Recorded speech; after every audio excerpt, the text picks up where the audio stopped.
And welcome to the Davidson County Board of Commissioners meeting. This is Tuesday, May the 26th, 2020.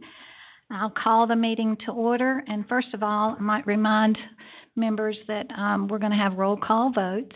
So I'll ask Madam Clerk to conduct a roll call for tonight's attendance. Okay. Commissioner Crop. Present. Commissioner Elliott. Here. Commissioner McClure. Here. Commissioner Shell. Here. Vice Chairman Truill. Here. Commissioner Yates. Here. Chair Walker. Here. Thank you. Commissioner Crotts will lead us in tonight's invocation and pledge.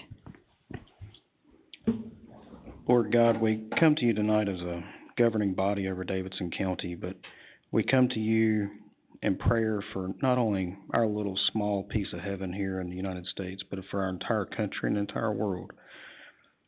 There's many people right now, God, that they're missing diagnoses because they can't get to the hospital. There's people without jobs.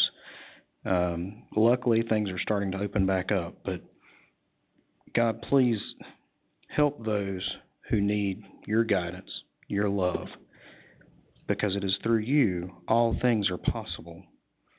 And sometimes in this world we forget about that. We take you for granted, but you're always there with open arms.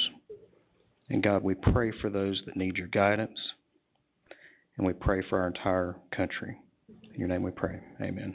Amen. No documentation now.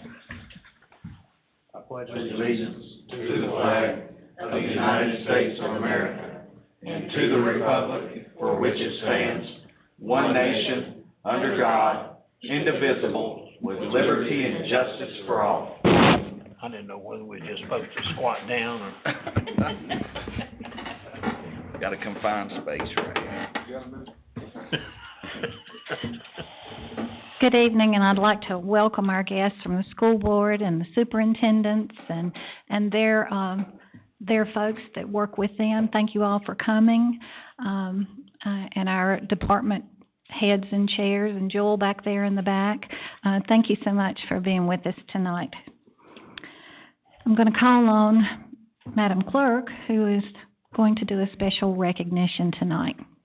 Yes, I'm going to follow in footsteps that Robert Hyatt and Zeb Hanner started, and Casey is going to continue in the same practice to recognize our folks when they achieve things that are above and beyond what a lot of folks have. Casey's been recognized. He's been chosen as a candidate for the International City County Management Association, which is also known as the ICMA credentialing program. It's the world's leading association of professional city and county managers, and has over 11,000 members. It's established a voluntary credentialing program to define and recognize professional local government managers to promote lifelong learning. Casey will have a mentor. He will need various continuing education activities and a lot of things over the next couple of years to actually get credentialed. But it's something to be chosen to be a part of this program, and it's something that we need to be really proud of him for achieving. They'll give me homework, basically, is what it is. Reports and give them to them, and but I want to do it. So just in my profession, it's years ago. I think I let you guys know in an email, but years ago, I'm talking centuries ago. This, not just in this state, but all across the country, this profession was governed, by politics. And this state decided eons ago to be council manager form of government, which set the stage for people getting credentialed and going to school for this kind of thing and so forth. So it's kind of a long history of getting to this point, but it's something I wanted to do. I had my plans for a long time. I just took forever for me to get them to let me in. So I finally broke down and got them to give in. So Congratulations, sir. Congratulations. Please register for public address if you're interested in speaking tonight. Madam Clerk has a comment to read that has come in through the website at this time. Yes. It was sent to you all out right after we got it, but it was it's come in a couple of weeks ago. I thought you all needed to see it, but I'll read it in since we didn't have public address at the last meeting. It is from... I'm sorry. There we go. It is from Dan Wood, and his comment is, with the opening of some more of North Carolina business and institutions with phase 1 of the current virus concerns, please be sure to let the Davidson County libraries open beginning this Saturday, May 9th, 2020. If people can go to stores like Lowe's, Walmart, and other business, there is absolutely no reason to keep our libraries closed. Thank you for your consideration. I think it's a little bit behind the times, but he did submit it, so we wanted to read it. Yes, thank you. Okay. With regard to the agenda, I want to first of all say that Mr. Martin has asked that agenda item 8I, the lease renewal with DMV, be pulled from the agenda. It will be placed back on an upcoming agenda. This time I'd like to ask if there are any other changes for the agenda.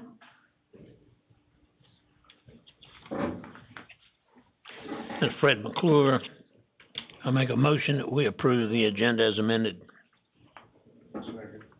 Have a motion and a second. Roll call vote. Commissioner Crotts? Yes. Commissioner Elliott? Yes. Commissioner McClure? Yes. Commissioner Shell? Yes. Vice Chairman Truill? Yes. Commissioner Yates? Yes. Chair Watford? Yes. Thank you. That motion carries by a vote of 7-0. Thank you, Mr. Martin. I'd like to recognize to see if we do have registered for public address, Mr. Barney W. Hill.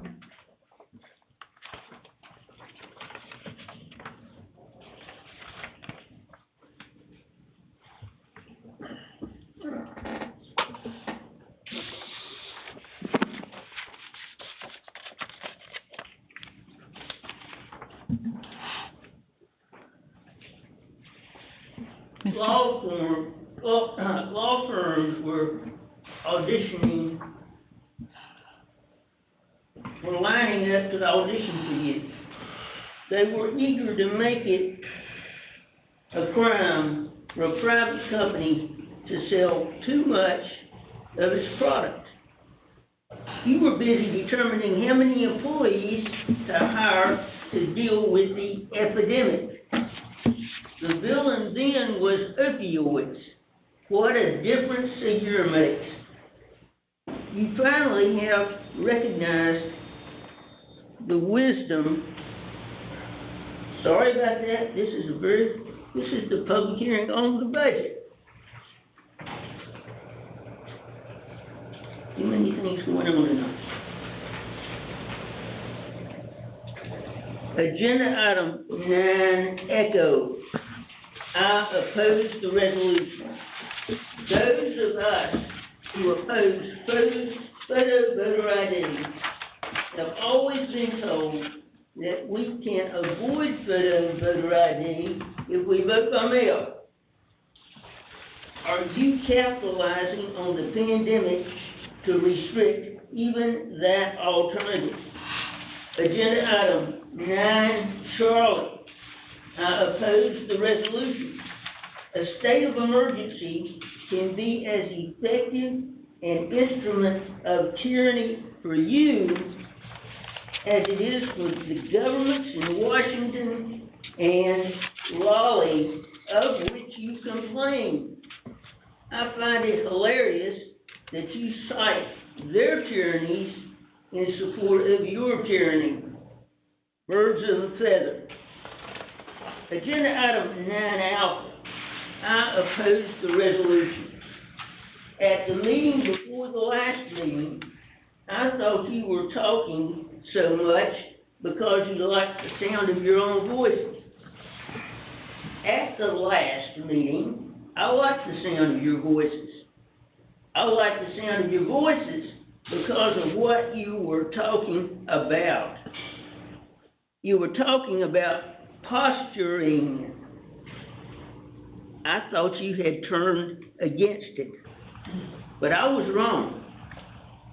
If there are resolutions, as there are tonight, there will be posturing. You posture against Cooper, Cooper postures against Trump. Cooper postures against Trump. And Trump postures against himself, or whatever position it was that he advocated 5 minutes ago. If Cooper tells you to do something or not do something that is inconsistent with your oath of office, simply ignore him. Let him do the accusing. And stop talking so much.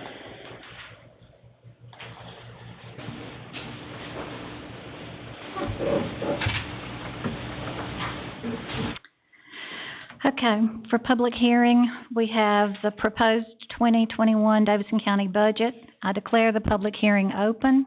Mr. Smith will lead this off. Thank you, Madam Chair. I mean, this is the time of the year where we get the input of the public on our proposed budget that you all received at the last board meeting. So we'll turn it over to anybody who's signed up to speak.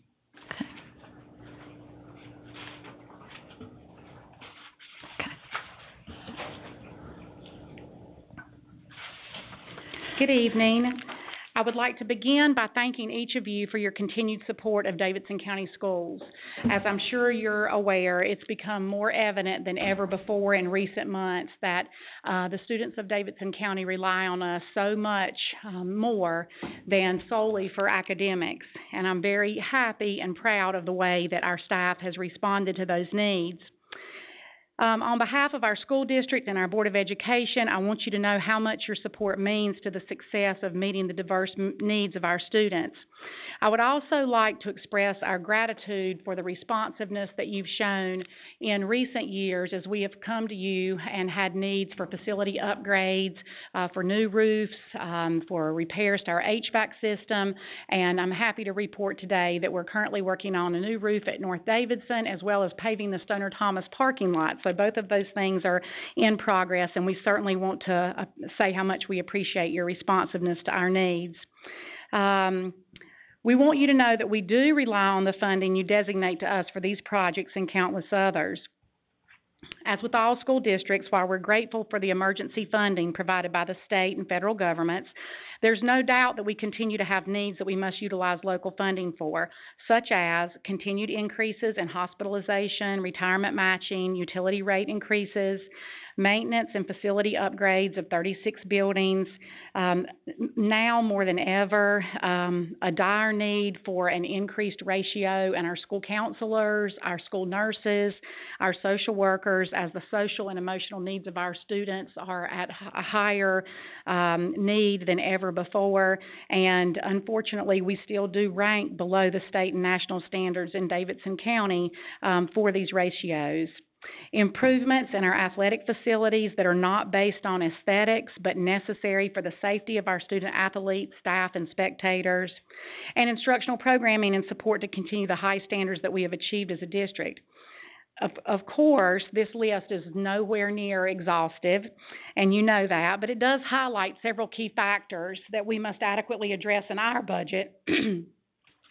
And as I articulate our many needs, I want to share with you several key factors that I think have led to what I believe is leading the financial status of our school system in the right direction. While our fund balance is certainly not where we want it to be currently, we're making strategic and intentional strides throughout the last 2.5 years with a very involved board and an incredible staff, to be quite honest. Several things that we have done: we have reduced certified and classified staff by over 100 positions, yet no one has lost their job. We've done all of this through attrition and retirements. Additionally, we have reorganized and reclassified several positions that have led to significant savings. We've consolidated bus routes, leveraged our internal resources in terms of professional development, training, and programming. We've sought and been awarded multiple grants to alleviate some financial burden while still providing a top-notch education for all of our students. And currently, we are planning innovative ways to increase our enrollment, and that's something that I think that other school districts share the same concern, but we're trying to be on the front end of that, as we believe Davidson County Schools is the best choice for all students. It's important to me and our board and my team that you know that we are working as hard as we possibly can to maximize the dollars provided by you, the state, and the federal government. Our students deserve absolutely the best, and so while we have to advocate for our funding, we do take it very seriously that we remain fiscally and financially responsible. Our goal is to arrive at the place to begin adding back to our fund balance, and at the very minimum, a reasonable amount. And like I said earlier, none of this success that we've had would have been possible without the team that I'm privileged to work with in Davidson County. So as you consider a vote for the budget tonight, we just want to say how much we appreciate your support. We realize the economic downturn that all of us are facing and will continue to face until we can get things headed back in the right direction. But just please know how much we appreciate your willingness to listen, your support, the fact that you are also approachable. To work with Casey has been phenomenal, and we appreciate that. And at this time, I'm happy to answer any questions that you might have just about the budget that we submitted, or any questions that you have about the needs in Davidson County. It's funny, Central Davidson High School's calling me right now for our weekly thing. Central Davidson, the parking lot there, do you know when that's going to be repaved or patched? It's been patched. It was patched this spring. Mm-hmm. Okay, so it has been. Okay. Has been. Mm-hmm. I know, because patched, not football, repaved. basketball season was, there was some rough areas there. Okay. I would agree with that, but yeah, it has been completed. It's good. Patched. Very good. Dr. Lipe, I'd just like to tell you I really appreciate you and your staff, and you've always been approachable and always been there to help out with any questions that I've ever had. So I think you have a tremendous staff. I think the Board of Education's done a phenomenal job, and I'm proud to have my children in Davidson County Schools. Thank you. Thank you. Thank you. Yeah. Good evening. I'm Dr. Kate Gentry, the very proud superintendent of the Thomasville City Schools.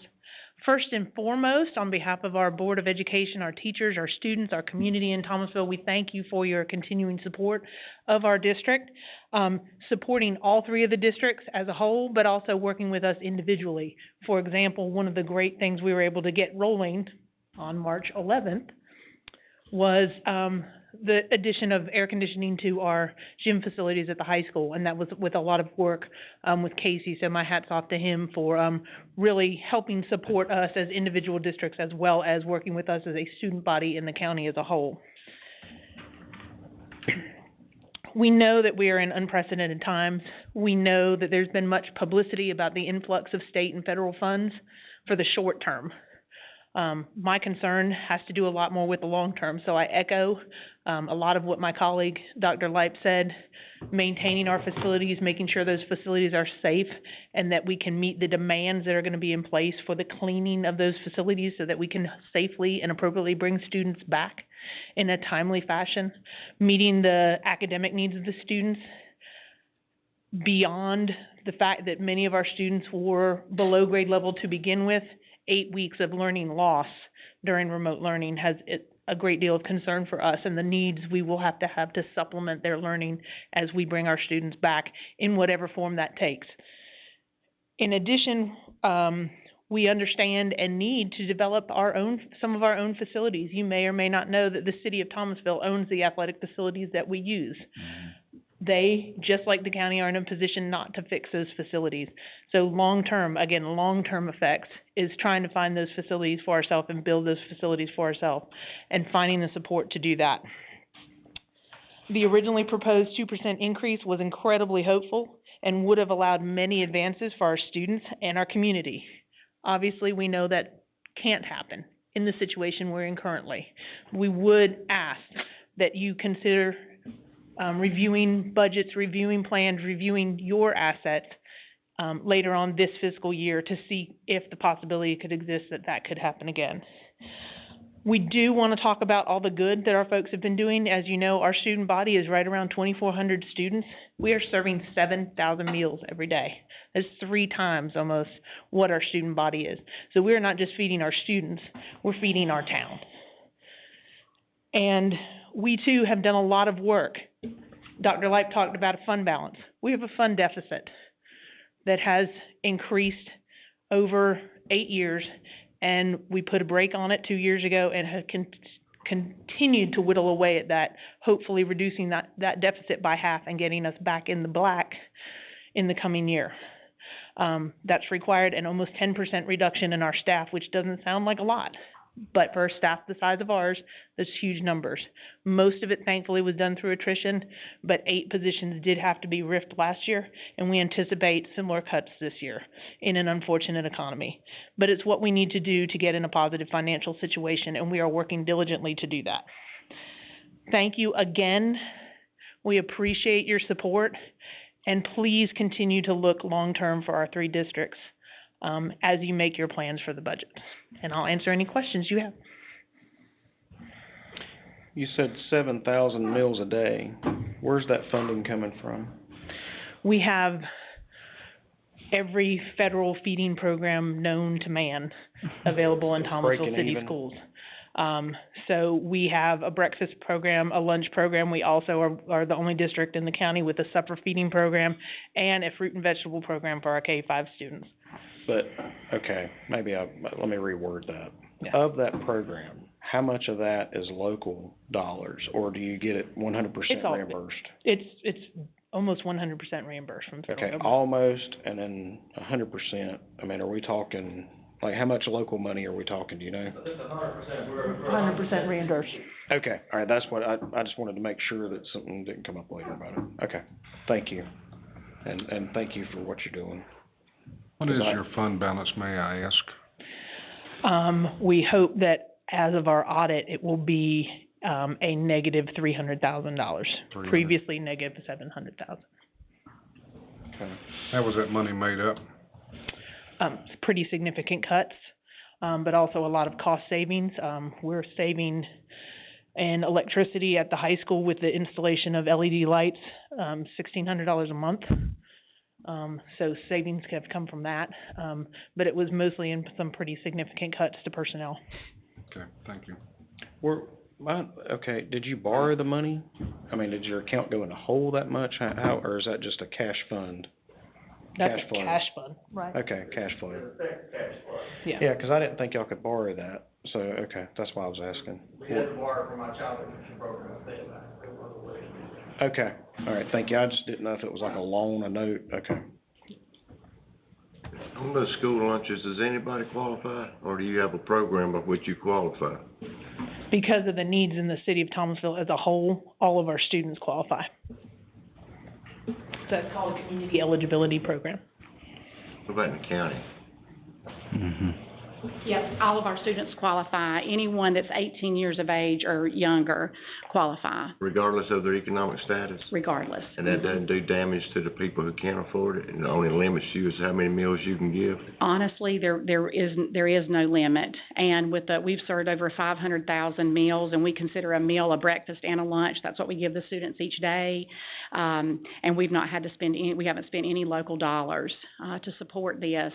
And roughly, we're still feeding about the same percentage, 44% of our students, that's our free and reduced lunch population.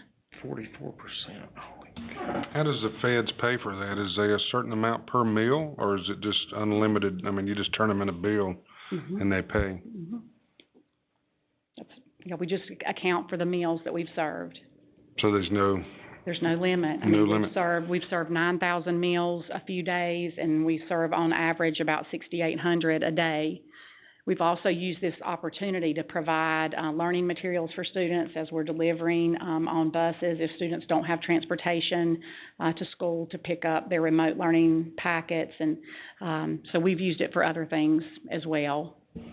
How's this remote learning package? How's the kids doing with that? Is most of them turning it back in? And A very high percentage, and I think that would be surprising to most people. But our students and our families, they've done a great job. I mean, we went home from school on Friday, March the 13th, thinking that we'd be back on Monday morning. And with the governor's announcement on Saturday afternoon, had to prepare our staff as well as our parents and our students to have school in a very different way than any of us really had ever imagined. But again, our students have been great, our parents, our Parents teachers. is becoming teachers, yeah. That's right. Parents becoming teachers. That's right.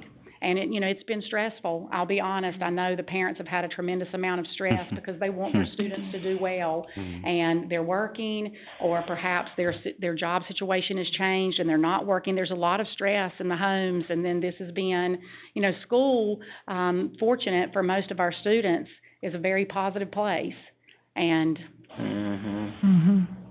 it's been, we feel the absence on both ends. And I think that stresses the point of that we're doing a lot more than educating students right now. We're definitely attending to the basic needs of a lot of families and a lot of households. And though that comes a lot from federal funds and we're not digging into local funds, I would say that we're probably preventing a lot of other agencies from having to dig into local funds as much as they are doing it because of the work that the schools are doing to meet those basic needs of the students. Dr. Gentry, what is the enrollment of the whole system in Thomasville? Thomasville is, I've been saying approximately 2,400. It's 2383. That's what it was on March 2383. 13th. And the total number of teachers and as well as other workers? Our total employees are 358. Of those, I believe about 187 of them are teachers. Okay. Thank you. A little over half.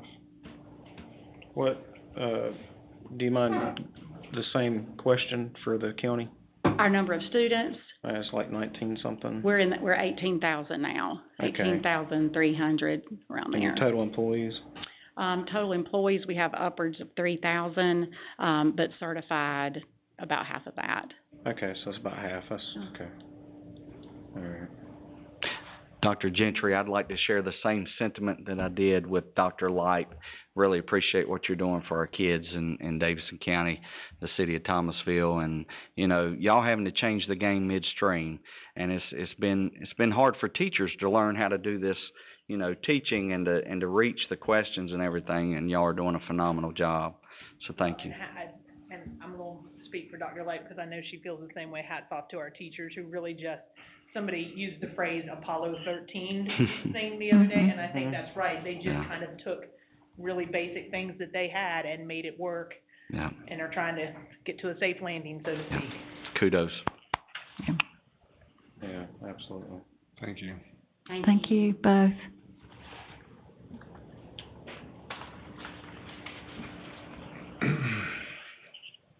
Anyone else here to address? Has anyone else like to, Mr. Hill, go right ahead. Okay, second trial on this. Law firms were lining up to audition for you. They were eager to make it a crime for a private company to sell too much of its product. You were busy determining how many employees to hire to deal with the, quote, epidemic, unquote. The villain then was opioids. What a difference a year makes.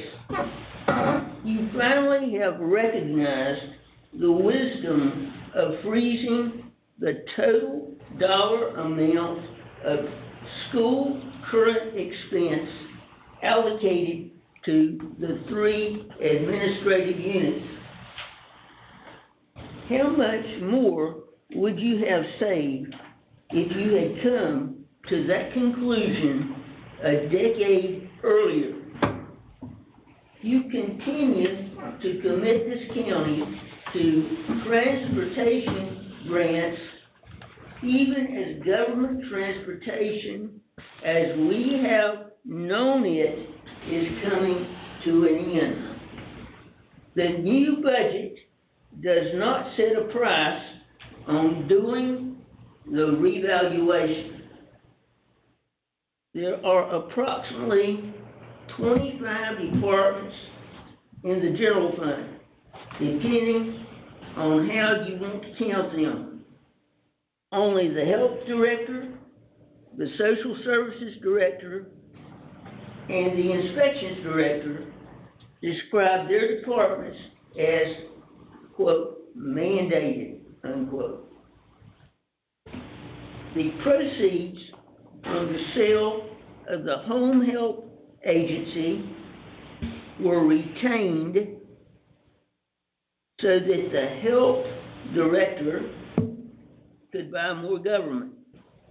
The PDD program was designed so that all the department heads could buy more government. I refer to those two pots of money collectively as the invisible budget, because they are nowhere to be seen in the 518-page document. Allow them to revert to the general fund, apply their dollars to property tax reduction, and you can shave 3.5 cents off the property tax rate. See the penultimate sentence of the penultimate paragraph of the penultimate page of the budget message. That would be the fourth sentence of the fourth paragraph on page 13. But it's more fun to say it the other way. Here's what it says. The budget does not include any pay for employees. I'm going to hold you to that.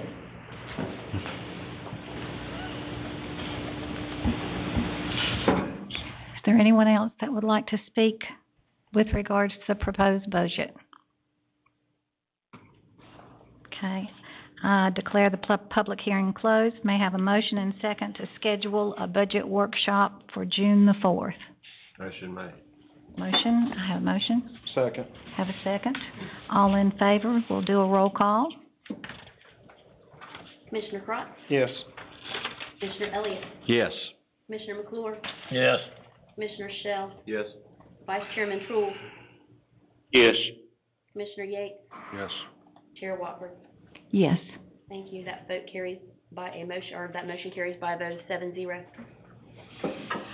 Thank you. We have a rezoning request by Jeffrey Todd Yates in the Conrad Hill Township containing 3.75 acres from HC RA3 to HI. I declare the public hearing open. Madam Chairman, you do have a request tonight by Jeffrey Todd Yates to rezone property in Conrad Hill Township, tax map 5, lot 149, containing 3.75 acres, more or less. Property is located on the north side of East US Highway 64, approximately 375 feet east of the Marion Drive Extension intersection. Rezoning is requested to change from RA3 Rural Agricultural District and HC Highway Commercial District to that of HI Heavy Industrial District. The Planning and Zoning Board did meet on this on May the 5th. Their recommendation was 5-0 to recommend approval. Can you pause right there? I need to ask Commissioner Yates that he will be excused from the voting on this item. May I have a motion and a second to excuse So Commissioner? Second. I have a motion and a second, and we'll have a roll call vote. Commissioner Crott? Yes. Commissioner Elliott? Yes. Commissioner McClure? Yes. Commissioner Shell? Yes. Vice Chairman Truitt? Yes. Commissioner Yates? Yes. Chair Watford? Yes. Thank you, ma'am. That motion carries by a vote of 7-0. No, Madam Clerk. You know, 6-0. 6-0. 6-0. Okay. Are you ready for Mr. Yates, or do you have more to add? I was just gonna point out Go to you ahead, the go ahead. property that was highlighted in yellow. This is the site, it does front, Highway 64, which is a corridor of economic opportunity that the county has, discussed and many times before. This had previously, I think, been used for a temporary, asphalt plant that the DOT had used during the, paving of Interstate 85. I think it's also been a, C&D landfill that had been permitted by the state, and it's been, filled in. And, Mr. Yates is also, represented tonight by David, Bradco, who is here to speak on behalf of the application. Okay, thank you.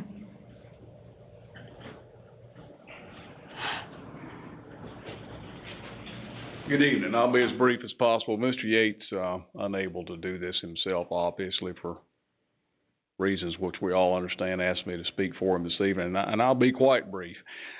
This is a general use rezoning, so the question is not, do you want Mr. Yates to do a particular thing with this property? The question is, does the rezoning fit the area? Are the uses which are allowed under the proposed rezoning, any of which may occur, proper for the area? The planning board found 5-0 that indeed that is the case. You've got this economic corridor growth conversation which came up in a rezoning petition I was here for. It was used for a reason for denial, that the county is wanting to use this area for commercial industrial uses. The proximity of the proposed zoning to other zoning, like zoning, similar zoning, is good. The highway access is good. We spoke at the planning board on the environmental nature. There is a creek to the east side, but there are no floodplain map. There is no floodplain map. There are no environmental concerns from that aspect. Depending upon what use may occur, there are certain state agencies that may regulate that use, but those agencies do their job quite well. We've had no public objection, and I'll be very brief and ask that you consider this rezoning request in a positive manner and approve it. Thank you. Thank you. I will answer any questions, or try to, that you have. Any questions from anyone? So to go through the series of a public hearing, the only reason I'm saying this is because I'm just trying to get a point across here that is recorded. Notice was given out on May 8th, correct? And to let everybody know there's going to be a notice of public hearing, May 8th. That's what I've got in my legal document. The reason why I'm saying this, I had somebody send me a text that was against this, saying that they wouldn't be able to make it to the meeting. This happened before May 8th. They had already known about it, but it went in the paper May 8th. It's 5/26. Nobody stands here in opposition of this, and everything was done in a legal manner. So in a public hearing, you put a sign up at the property letting people know that that's going to happen. You also post it in the newspaper, correct? Correct. Correct. And you give ample time for somebody to be able to make it to a meeting if they were, against that. And we give a chance to speak. Nobody's here. I see no problem with it. I just want to I stand for what's right. It doesn't matter who it is. This right here has been done legal. We all understand that. It's been done the right way. And I just wanted to make that point on the record. And to that point, this board has done an excellent job of keeping this county open for business of this nature. Some others have not, and I'm not trying to kiss anybody for that, to shorten the euphemism, but you've done a good job of that. Other places have not. I've got one in Walkertown that's been postponed 3 months, but you've done a good job of keeping it open for business, and I appreciate it. Thank you. Okay. Do I have anyone else who would like to speak either in favor of or opposition? Barney.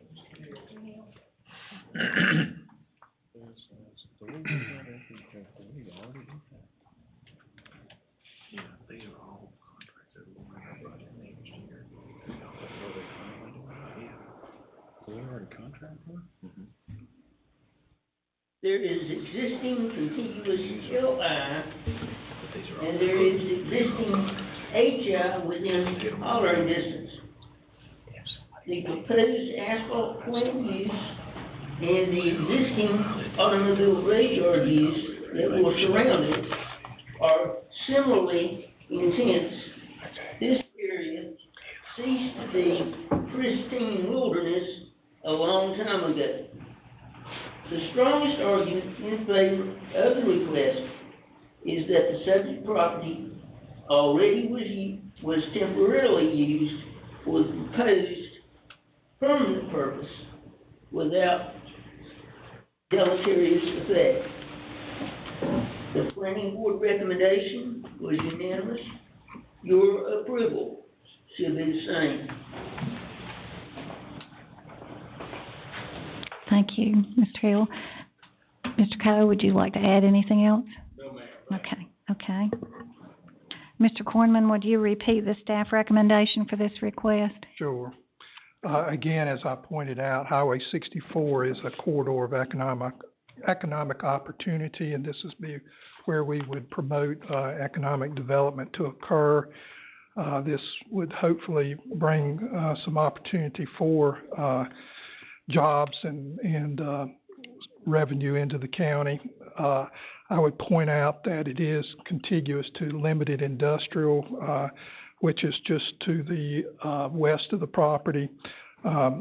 We feel like the proposed use would be reasonable and consistent with the ongoing uses that are along 64 in this part of the county. We did discuss Pounders Creek as not being part of a water supply watershed, so there is no need for a required buffer that you sometimes see in a environmentally sensitive area. But this is not. It's not part of any kind of a floodplain either. So I would point out to you that policies 1.5 and 4.3 of the Land Development Plan provide support for the proposed rezoning. So at this time, we would recommend approval of the request. Thank you very much. I declare the public hearing closed. May I have a motion and a second to either approve or deny the rezoning request and adopt the resolution on statement of consistency? I would make that same motion, Madam Chairwoman. Okay, I have a motion, and I have a second. I'd like to read this first. If approved, the approval will be official after the 24-hour comment period following the hearing. Should any comments be received, it will be placed on the June 9th, 2020 consent agenda. We'll have the roll call vote. Commissioner Brock? Yes. Commissioner Elliott? Yes. Commissioner McClure? Yes. Commissioner Shell? Yes. Vice Chairman Truill? Yes. Thank you. Commissioner Yates? Oh, he's excused. He's excused. I can't vote. He can't vote. Sorry. Old habits die hard. Right. Chair Watford? Yes. Thank you. That motion carries by a vote of 6-0. Madam Chairwoman, may I, you said that if anybody makes a comment against this in the next 24 hours, then we have to do, is that because it's going to HI? If approved, the approval will be official after the 24-hour comment period following the hearing. Should any comments be received, it will be placed on the June 9th consent agenda. Madam Chairman, if I might help, that is Okay. something that is unique for this board tonight. It comes about as a result of Senate Bill 704, which was passed on May 4th, where the North Carolina legislature tried to address a broad array of problems created by COVID-19, and there was an expectation that at public hearings, not everyone would be able to be present, and so it allows a period of 24 hours after the hearing is conducted for people to submit comments about it. If the board were to receive a comment in opposition to the proposal, then it would require a second vote, and it would be placed back on just as the chairman designated. That is something that is unique to us. It's new law but, this is the first time it's come up at one of our meetings. Thank you for explaining that, 'cause I was wondering, I'm like, wait a minute, is it because we've done HI before, we haven't had that. We've also done stuff with other commissioners and just here recently, we rezoned. So I was sitting here trying to figure out which one was it, but thank you for explaining that. We've got opinions from the School of Government. The legislation has been very confusing because we weren't technically considering ourselves to have virtual meetings since we were still all here in the boardroom. But their take on it, and we got two separate opinions, were that if we have even one commissioner that's appearing virtually, it is considered a virtual meeting, and that's what kicks that rule in. Why didn't we do this on the public hearing for the budget then? Because it was, Not making it the decision on it. Not making a decision tonight. You're moving it forward and the person didn't have an opportunity to speak based on what you just said about the Senate bill and the purpose for it. So if they object to it being moved, then we gotta reschedule it according to what you just said.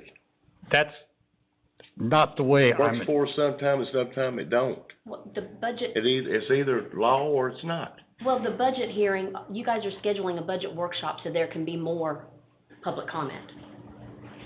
I think what Chuck's trying to You say, weren't making a this, decision on the actual budget. This is You all- happening right now. this happening, and approval was approved tonight, so. The budget has a lot of lag time. We always do it that way, between this tonight and when we try to get it on it. So you're saying any public hearing, that a decision is made on, Chuck, is that basically what you're saying? Let me back up a little bit if I might, Okay. because it's new law to me too. Okay. The Senate Bill 704, and I'm reading here from a synopsis of it.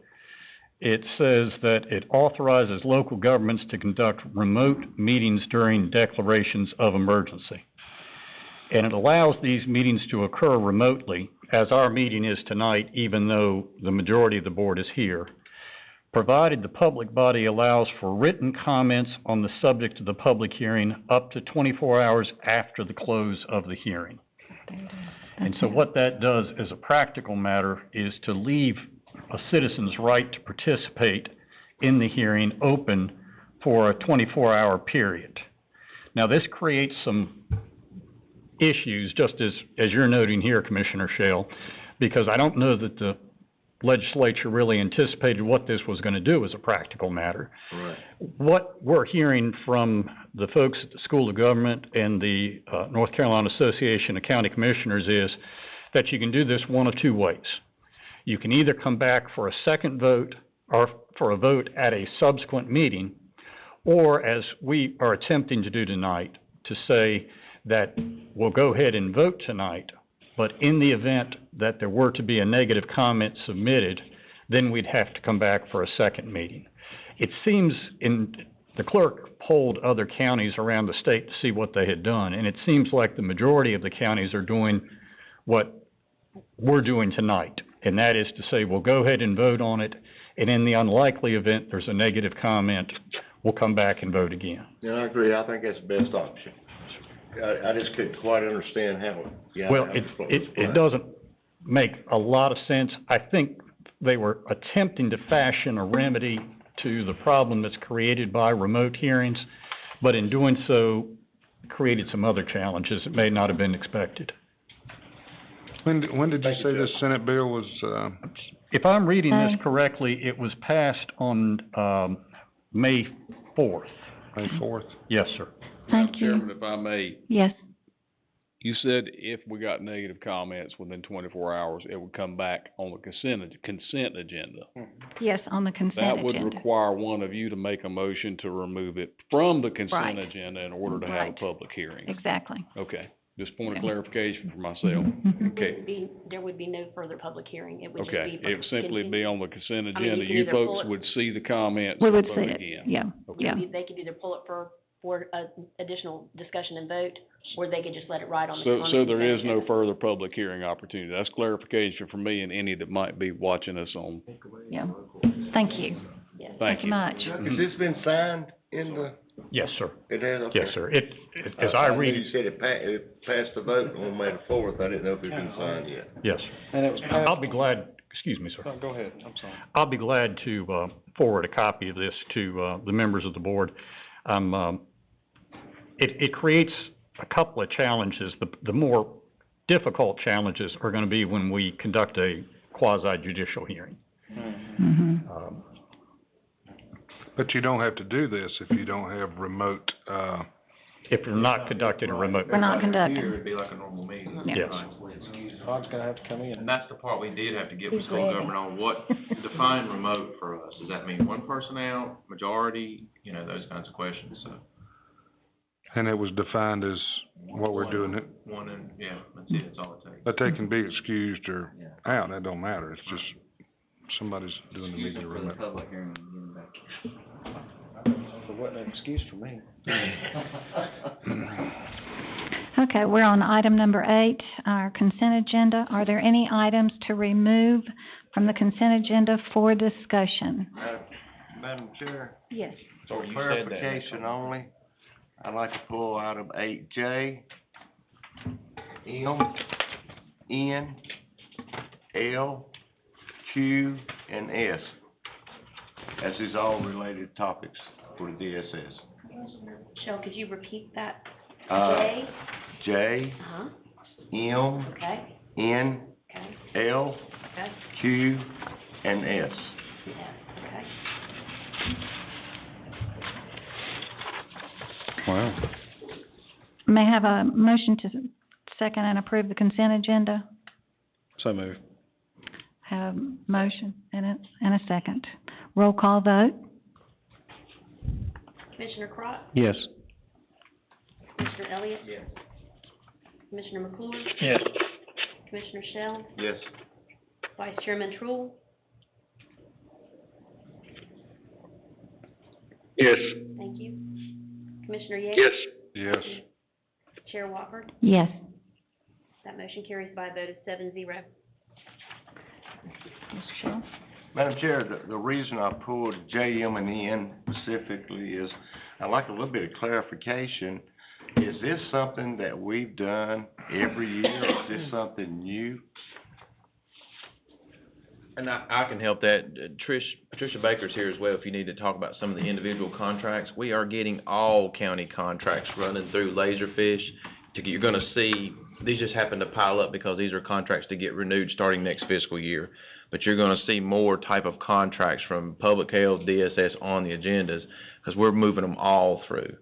I'm not saying they hadn't all been coming through, been approved, I'm just saying we've got a formal Laserfish process where they get routed for everybody to see and get their chance to review, comment, make edits, et cetera. So this just happened to be the agenda where next fiscal years had all of DSS's piled on one meeting. There's gonna be several on the next couple of meetings too. Right. We had several come through the contract process at one time. If I understand correctly, so I know exactly. They are all what it is, budgeted for in the past. 15,000, is that the maximum For for the contract? Yeah, you got 2 attorneys at 15,000 and 1 at 9.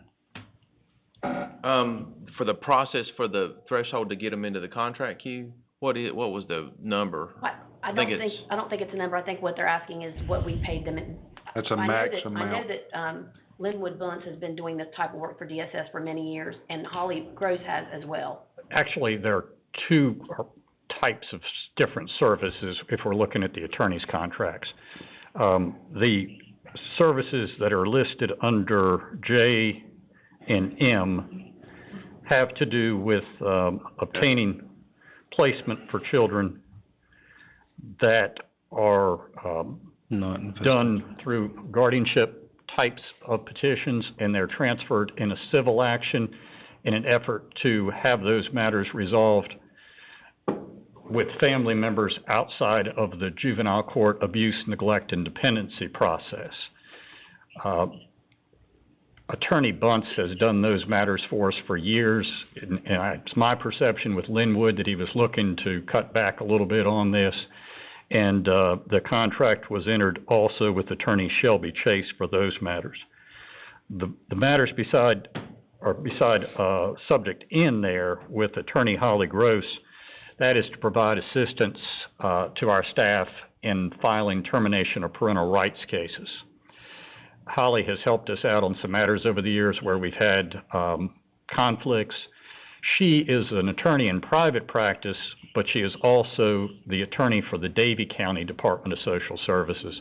and as such has a lot of experience in doing juvenile court work, termination of parental rights, and is well known to the judges that serve in our district that encompasses both Davidson and Davie counties. So we've utilized this process in years past? Yes. It's With just, these it's all particular coming up now contracts, at right. once. Okay. Right, now, Mr. Maynard, the L is a one-time contract that this board approved to help them with their own personnel resolution, revising it, getting it updated. It had been, I think it had been old, a long time since we've done that. So Well- that one will go away once we're done with the process. Okay, that answers my question on those three. The L, Q, and S, I'd really like to know what it is they're requesting that the county commissioners approve, since there's no dollar amount attached to the contract, so we don't have a full reading of the contract.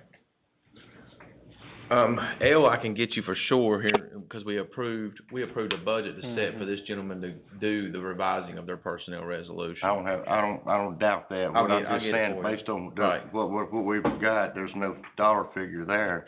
I don't have a clue what we're approving, or if there's, I think, is the money coming from the county in that issue, the money? I will pull these right now. I thought I seen where that was like pull them off. a $3,500 max or something. Didn't I read that? These are not, L is definitely not, I don't remember the exact dollar amount, but we brought it as a budget amendment to get it prepared. The contract's now coming after, you're right. It should have the amount in there approved that we agreed that he would do it for. What was the other one? The other two, L? And S?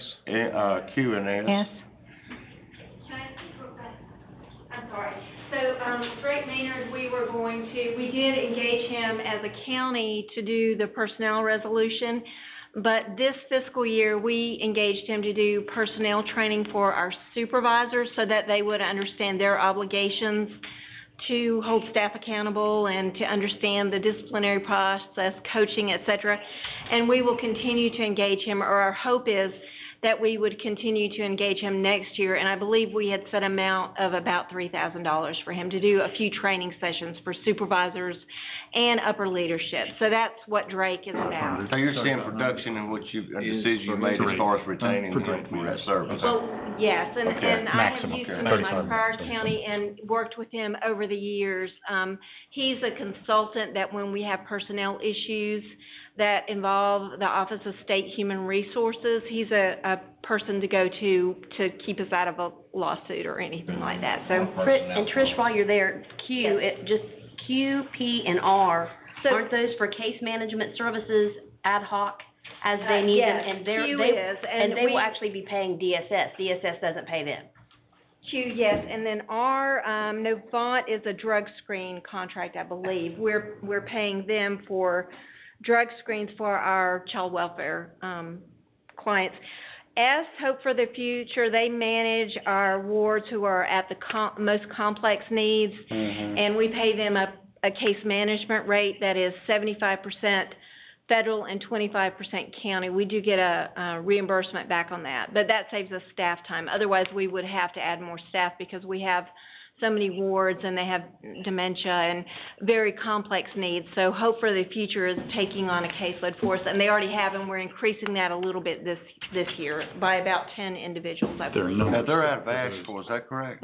I think they're everywhere. I mean, they have offices everywhere. They don't just do case management in the West, but that is what they specialize in. So we did not bid that one out. 80. And what was the other one? 135 is Thomasville Medical O is drug screen as well.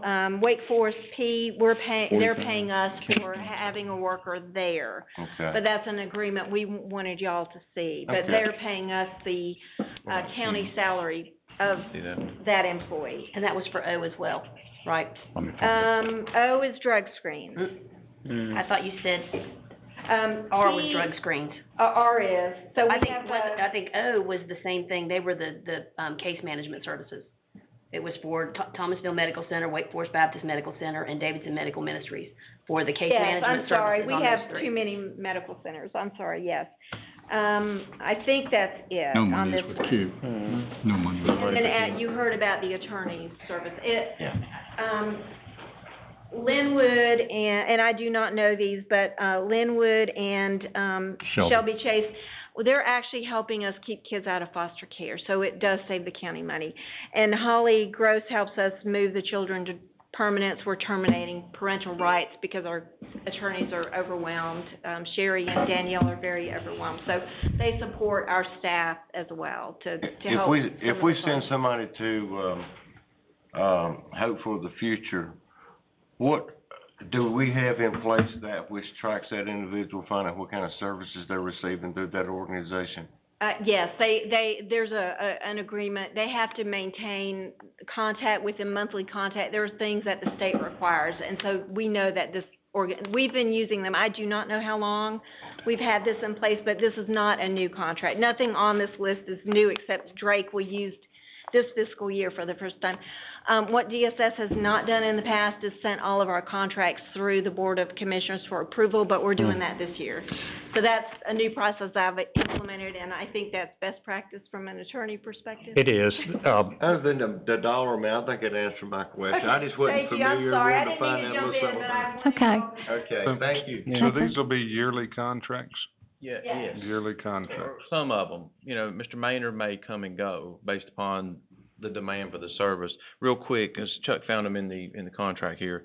So for the Hope for the Future, it's $45,000 of county money, because most of it's being reimbursed by the Fed. It's $80,000 contract, and 45 is county funds. Sure. There's no dollars associated with the medical ministries, so it's just a service contract.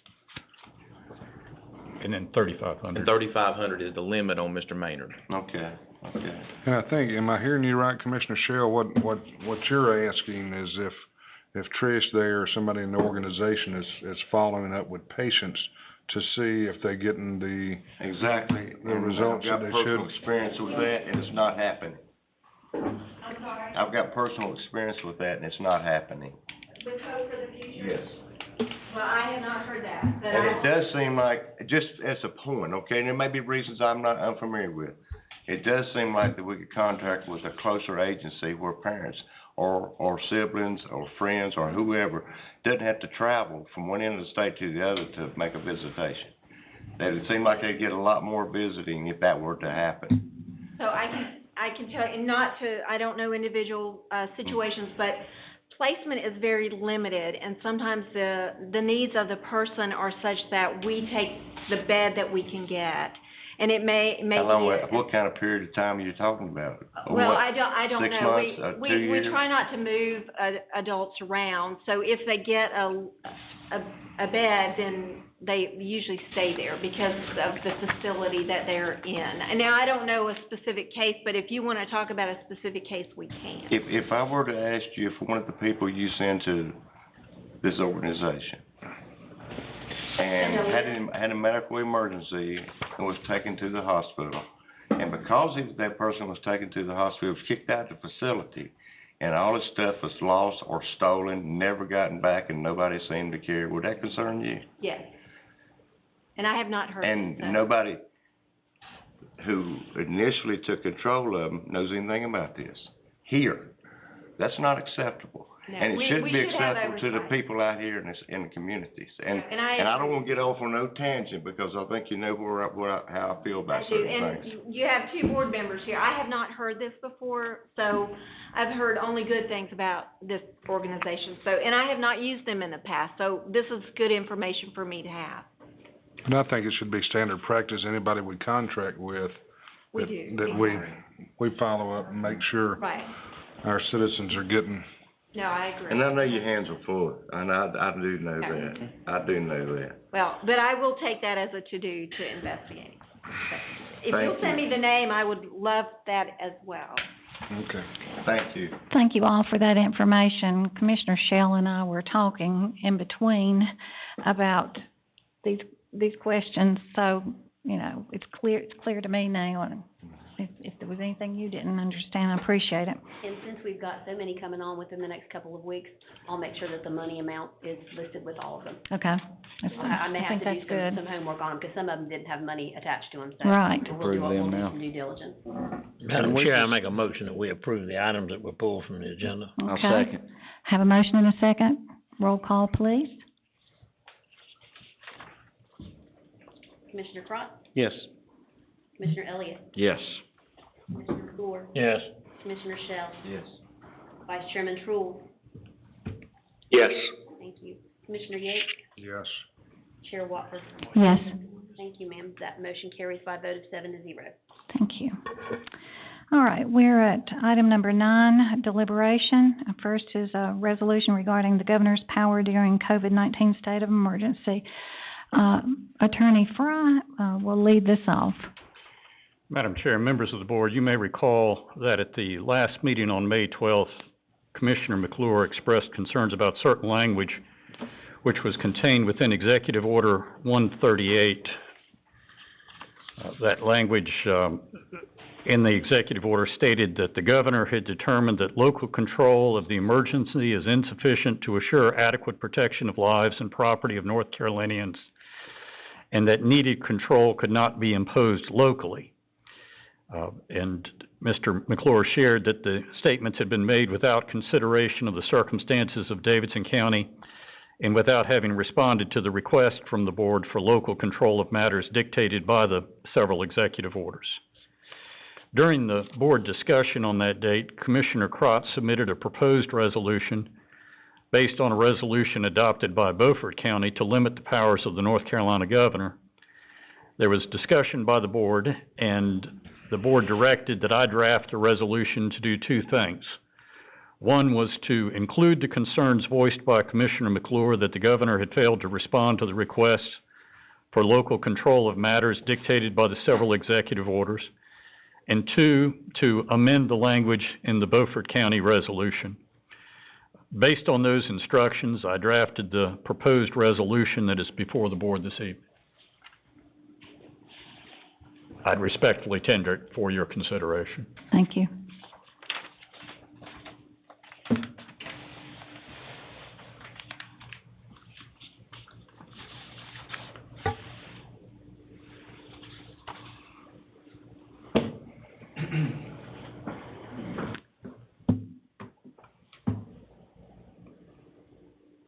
I'm giving you a few moments to review the resolution if you need to.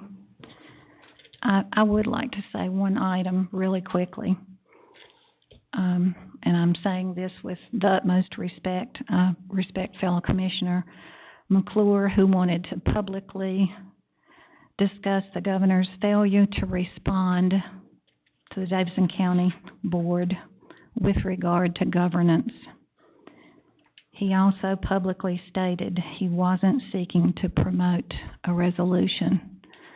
I appreciate Mr. Fry's rewriting of this resolution, and I'm going to respectfully vote against it.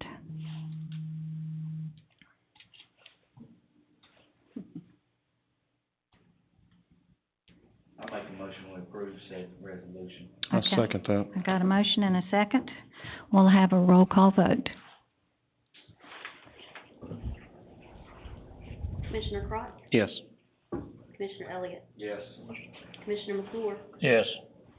Commissioner Shell? Yes. Vice Chairman Truill? No. Commissioner Yates? Yes. Chair Watford? No. Thank you. That motion carries by a vote of 5-2. Thank you. All right, item number B, in deliberation, COVID-19 relief funding plan. Call on Mr. Smith. I'm gonna use the microphone in the center. Okay. It's easier.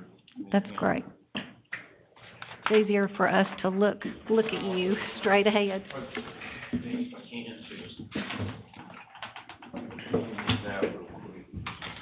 Got a question, Debbie. Yes, sir. A few minutes ago, when we voted for me to recuse myself, from voting, I voted yes for that. I didn't. But you was told no? I shouldn't. Looks like my vote would have counted for me to recuse myself. Your vote counted to Mr. Frost? Yes, ma'am. I wasn't voting on the issue, then I was voting to recuse myself. Yeah, So would that go back to a 7-0 vote? Yes, I'm sorry, I thought we were talking on the vote too. No, just the recusal, so it would pass by motion, so it'll be 7-0. Thank you, sir. Thank you. You're free. There you go. I hate to do, back-to-back meetings with PowerPoints, but it's a little bit easier to explain this, I guess, and get to where we need to be to have a discussion. The board asked me at the last meeting to come back with a plan for the CRF funds, the 2.9 million. I'll just call it the 2.9 million. So I'm going to walk through real quick the plan that I've come up with, and walk you through some key parts of your packet there you've got. Got some information that you already know that we don't need to go through, like the tax forms and the application. Hopefully we'll walk off tonight with something that pleases the board, and I can submit this. I can tell you this, I just checked the state's dashboard. It's a shock to me, 65 counties have already received their money. So some people got way ahead of this project. But anyway, I want to walk you through real quick on kind of how I came up with this. So if you go to the middle of your packet, this PowerPoint is inside that packet, maybe about middle way through, you'll see the colored paper. You know about the rules, so in the CARES Act is what we call it, 2.9 million. Eligible expenses between the 1st of March and December 30th or through year end, and there's the basic categories we can spend the funds on. Medical expenses, public health, payroll, payroll again for those public safety and public health departments are affected, or employees, first responder type employees, expenses to facilitate compliance basically with public health measures or executive order type issues, economic support connected with the COVID-19 virus, and any other expenses that they, as the state calls it, deem reasonably expected. And then, of course, grants to municipalities and nonprofits are also allowed. Some of the rules we've got out here too, I think we talked about this last time. No revenue replacement, meaning we can't backfill money we think we lost. Expenses must be related to the virus. Must not be part of the current budget as of a specific day. In other words, we couldn't have come in here and appropriated funds for COVID-19 and then turn around and try to supplant backwards. No double dipping, meaning trying to charge the same expense to two different pots of money. We'll talk about double dipping here in just a little while when we get to a piece of this. It's not double dipping to add to DSS programs or something like that that help people do things. But if you're trying to charge this to two separate pots of money, that's a no-no. All funds must be spent by the end of the year. They go back. County must report on the funds. I got to give them a preliminary report come October 1 on the unspent funds and what's the remaining balance and what we've used it on so far. And then I think we're going to probably end up having to adhere to, and this shouldn't be a shock, all the bid laws for federal government since this is federal law. I owe them a plan by June 1, hence the reason why we're here talking. So I'm going to show you in a little bit more detail to this in a minute. I just want to start at a high level and then kind of get everybody oriented to where I am. I've got the 2.9 allocated, and in the back behind this PowerPoint, you will see a spreadsheet that's broke down by CRF eligible expense. The type of expense is shown in this pie chart, department, and then the amount. So it's a little bit more deeper information than this. I'm just rolling it up for us to see. So if you take all the 2.9 that I kind of spread out amongst everybody and brought it back together, and I'm going to divide this up into two sections in just a minute. You've got these 5 big areas. You've got testing and tracing. And what we're talking about here is we're talking about testing symptomatic folks. We'll get into that in a minute. I've also put in a budget just in case one day they come up with an asymptomatic test, and vaccines testing, or delivering of vaccines. I don't know if that will happen by year end, but I put a budget in nonetheless. Mask, PPEs, what I'm calling a pretty big category, medical supplies, replacing the QRV vehicle, for example, that gets utilized a lot doing these type of calls. All that stuff's falling under that, and teleworking equipment. Payroll expenses, we talked about this last time with the Trump sick time, overtime during this time, and a prediction of overtime going into December. I just kind of got a budget. Again, if that's what we're making here is the budget. What reality happens, we may have to change this plan as we go. But all that's kind of booked in there. And then the grants to the municipalities, the cities, we'll talk about them in depth in just a second. And then the last piece is what I call the public good. You've got a little bit of money set aside just in case we had to deal with some issue with homeless folks, which could happen. And we've had some close calls. And then kind of 2 programs that fall under this area that's help for businesses and then help for public assistance. And I'll divide those 2 out in just a second and show you a little bit more meat and bone on that. That gets the whole 2.9 gone. At the top, sorry, you see, let me go back. Debbie, it won't go. Here we go. Never mind, I got it. You got it? Okay. Yeah, this thing's a little slow. At the 2.9 at the top, you see, that means 90% of the money would get spent from now to December.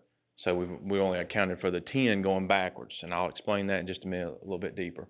But then there also is a 90-10 split between county functions community functions. Because you remember, a lot of things we do help everybody in the whole county. There's a little small sliver of money into this 2.9 for in case we have to deep clean the jail. Unfortunately, the jail houses inmates from all over the county. So things for the courthouse, that's all over the county. Things with elections, which people will vote, all over the county. So that's not so much a county function, even though it's showing up on my side of the ledger as opposed to the cities and the schools potentially. But again, it's a community function. Let me show you just a different way to see that. So the municipalities are sitting there as a piece. Education, I'll go through them in depth in just a second. And then the remaining pieces of the pie are that county functions, whether it's public health, public safety, or remaining county functions. Again, deep cleaning the jail would be under the public safety side. Potentially doing PPEs and masks at the courthouse fall under the remaining county function side. So let's go into these just a little bit. And again, those spreadsheets are there behind if you want to kind of break it down and see inside the departments. Testing, so you take this 700,000 again. Public health would like to go on ahead or start to move toward two large, I think it's two, and Lillian's here, she can correct me if I'm wrong, large testing sites, community testing sites. We're talking about symptomatic, high-risk individuals. One of the advantages of this is we're doing symptomatic folks. We're not wasting a test on somebody that appears to be fine. It also may help folks that don't have insurance right now during the tough times. So if they can't get a test, this is a way for them to do it. We're talking about 1,000 folks. It includes the contact tracing piece of it. We're talking about, I threw in some funds to buy a mask for those individuals. If those 1,000 people show up and they'd like to have a mask, we're able to have the funds, we're able to give it to them. Also have stuff in there for antibodies and, again, the vaccinations, should that be an option. It's not today, or the antibodies is not a reliable option. The vaccinations obviously haven't even got here yet. But should it happen, we've got the ability to deal with it. Lillian's going to need access to take some of her nursing staff and bring them back on in temp position roles. So after we approve the funds, you'll start to see things on the agenda, and I'll walk through this in a minute, how it'll be on every agenda we can approve. But one of the functions may be making shell temp positions that we fund out of this money to start that process. And at the bottom, I kind of put where it's been thrusted not just on Lillian, but on the private doctors in town, also the hospitals, all our clinics, et cetera, to come up with the 5% quote every month. That's 800 individuals to get tested. Just a quick graph. I think it's something you've probably all seen and all know. Just a quick visual of what it looks like since we started to now, going through the testing and the positive cases, the cases that are cleared, actives in the bottom line there are the fatalities, obviously. I tried to color them all a bit different colors. I did circle the end only because, as you can see, the testing the bars of the testing, they're not moving up quite as high in the active cases, but those positives still kind of on the steeper ramp side. Let's see, so on the PPEs, you got a big chunk of funds there as well. I put funds in there. There was a request came out of DSS for teleworking for our IMC staff. No reason why those folks can't work from home. They've done it thus far. We'd like to add more of those kinds of folks doing that because this stuff can be done in an electronic world. QRV, again, utilized a lot very heavily, so it can be replaced through this process. And a CPR device, if we don't get first responders coming to the scene, human beings, the CPR device may be there that saves somebody's life. So again, it's part of enhancing the service delivery during COVID-19. So it all falls under eligible expenses. Deep clean the jail, should that happen, we've got a budget for it. Staff masks and supplies, again, up at the courthouse. I went up to a meeting today with the judges. They've got a plan to reopen, and we're going to work through all that. I ordered some more masks today, another 2,000 batch. So I've just bought those out of my budget for now. I can move them over on these funds later. But again, it's just the process of getting up and running. I got them some signs up there and some sanitizer on its way. And then the distancing measures for the elections this fall. I think Ruth's working on a plan over there as well, her and John and those folks, to come up with some strategy and adhering to how that's going to look like. That'll be interesting as well. I'm sure it'll be some measure the county will have to do, some type of social distancing measures, whether it's something like this, et cetera. So I got a question for you right quick before we get off subject. Who cleans the courthouse now? Is that There's a cleaning crew that's up there doing that. They do it at night. And one of the things I told the judges today, and I've talked with Thomas about it, since we're not running the ball fields right now, can we just go ahead and take a couple part-time staff he's already got in his budget and let them go up there and clean in between the sessions? Now, I'm not talking about deep cleaning. I'm talking about taking towels with their mask and giving once over on the pews, on the furniture, outside in the public hallway where people are going to be gathering a little bit. The judges have got a plan where what they're really gonna try to do is limit the number of people coming in the building, period, per day. And that's gonna limit the dockets down, et cetera. So they've got to work on that scheduling piece. It's gonna be tough because apparently, this is way more than you probably wanna know, there's some types of court that have to go, and by law, they gotta go at a certain time. And so they're trying to figure out how to get all that in without having a backlog later. But I don't mind running through this summer, perhaps, if it's something, we've already got the funds for built in the budget to help. So that courthouse is contracted through us now? Right. Because I don't remember a contract that we've done. The bids let out, I think, every Mhm. year. It's Yeah. one of the Is things it we tied in want. with this one? I think it's the same crew, ain't it? Is it a different bunch? It's a different bunch. We've got P different. here, but it's a different group that Okay. does the courthouse. It's the same type of setup though, where they Right. come up there in the evenings, but again, I'm not trying to keep going with the courthouse, but if Gotcha. it may be a public perception, let the public see we're in there doing some cleaning, we're giving out some masks. I did let the judges know, I don't think this mask subsidy program is gonna continue on into, way past phase 3, but I'll be willing to help them for a while, because it's just, again, we get open, I can see people being a little sketchy trying to come in, so. Signs, I've got them some laminated signs with the WWWs and some of Lillian's that have the emojis on them. But how they're gonna crowd control, that's a little bit up to them, how they're gonna do all that. The payroll expenses, again, overtime, and mostly overtime in the emergency daycare time that you all approved. We can go back and charge that as well. And again, for those key areas. Now, I just wanna say something, and I'm gonna be like Karen. We all have our own personal beliefs, and I respect yours with the resolution. But I just, I really wish with the pay that we could do something for the employees. I know that'd be hard, but we've got some heroes out there on the front lines fighting, and I know it might not be the best, idea for me to throw this out there for the cities, and they might get mad at me, and I might have to own, my words, and I'm fine with that. But, as the county, we do a whole lot more in this fight, and there's so many different agencies that we provide the citizens of the county with public health and Lillian's group, and the agencies that we're having under our roofs right here. And I just wish that we could reconsider maybe doing some more for our employees under the house. I know we've talked about the frontline people at the sheriff department and the public health staff and the EMS crews and all those people. I said it before, but they're putting their lives on the line. I feel like they need some money for that, and I know they're getting paid. But it's like the sheriff said, that little shot in the arm will help. So you've done a tremendous job. You put a lot of work and effort in this. I just had to let you know how I feel. I didn't put it in there for this. And again, I think it's some of the obvious reasons we all talked about. It's the equity thing. And if you notice, when we get the PTRC surveys from the managers, hazard pay is usually kind of a low percentage on who's doing it. I've kept a watch on that. I think it's just that it's tough. It's tough to get it right. And I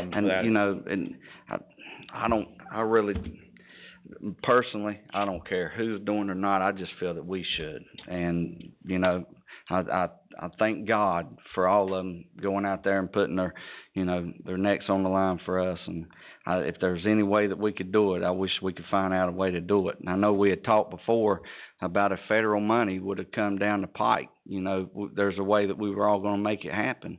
And we've got some money that's come down the pike now, and, it's time for us to act. I'm gonna turn this plan over to you all in just a second. If the board wishes to rearrange it, for that matter, go ahead.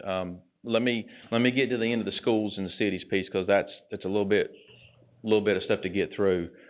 The schools and the cities, so I actually did a little bit, Mr. McClure, of the group meeting myself. I just did it myself.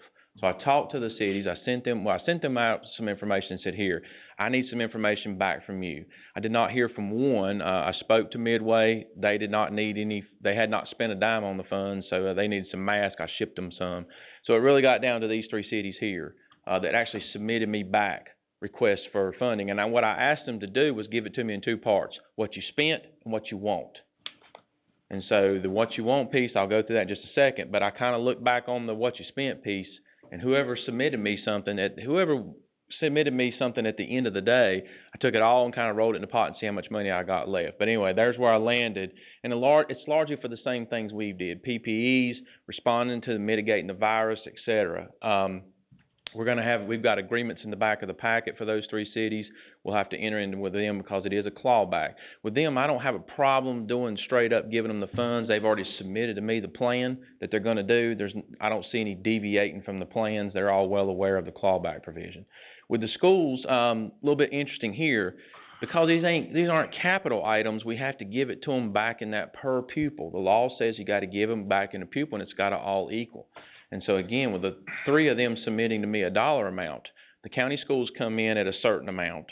And if you want to give them more funds, if you want to get the county schools more funds, you've got to move them all up exponentially even higher. So I'll show you that in just a second. I picked a number from what the county schools submitted to me, and then made everybody work within the per pupil.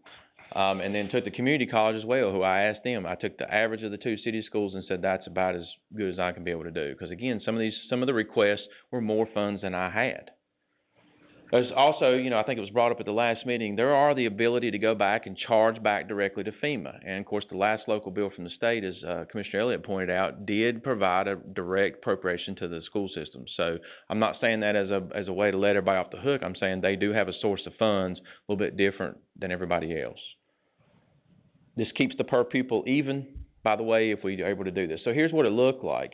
In the green block there, you've got education. And I didn't subdivide these because you can see the totals off to the side.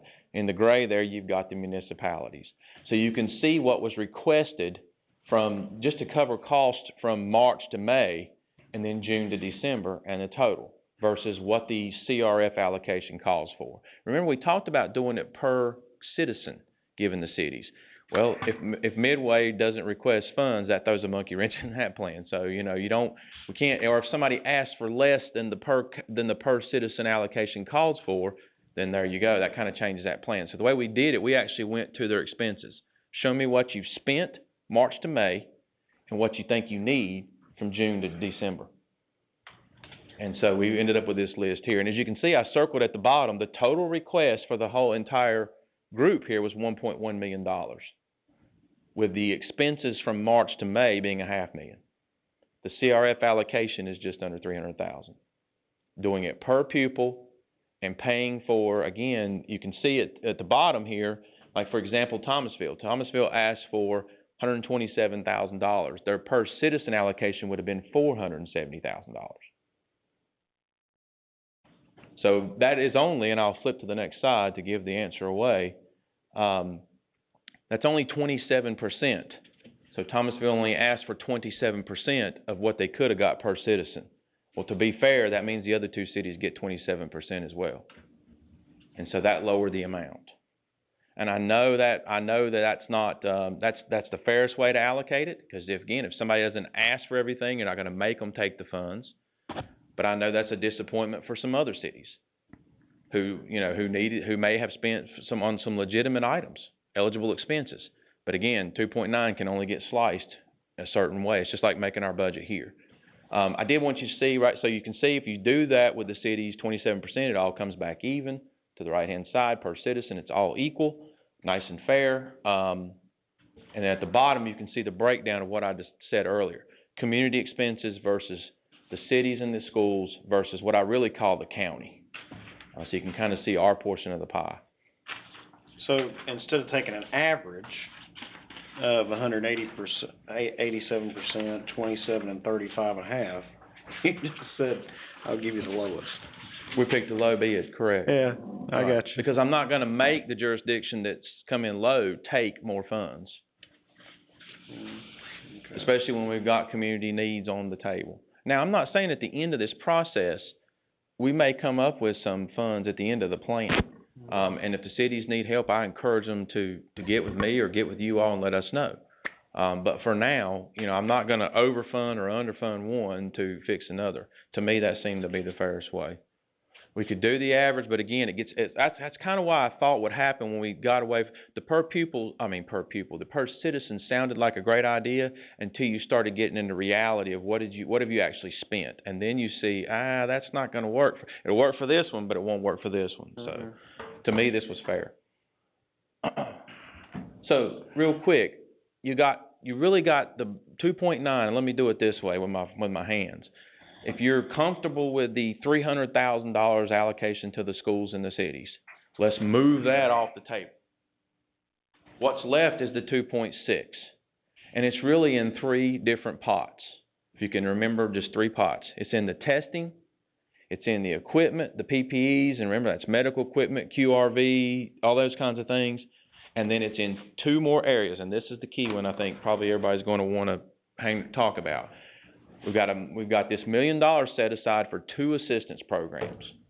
I've gone around and around with School of Government about this, about business assistance, so I think we've got something where we feel good about. We're proposing one that's called a business nonprofit assistance grant. And you're staring at a portal there that Joel's created that would come through to the county manager's office. We'd have an application period, and it's to help folks with their PPEs, these expenses that these businesses have incurred that they weren't counting on, and it just came on them here in midstream. It's so you're dealing with a very narrow group of expenses: sanitizers, masks, disinfectant, those guards, those kinds of things. We'd make it very narrow because it'd be tough to keep up with if somebody wants to get reimbursed for their tools or something of that nature. We will make it a $5,000 limit, and it's reimbursable. Because this is the opposite of the municipalities, where I would rather them go ahead and purchase the things, and they've submitted me an application so I know what they're buying, and then we kind of are able to just verify the receipts and say, there you go. We're talking about businesses with 50 or less employees, and again, it falls under that utilized for public health and safety compliance with the executive orders. So it falls under the public good.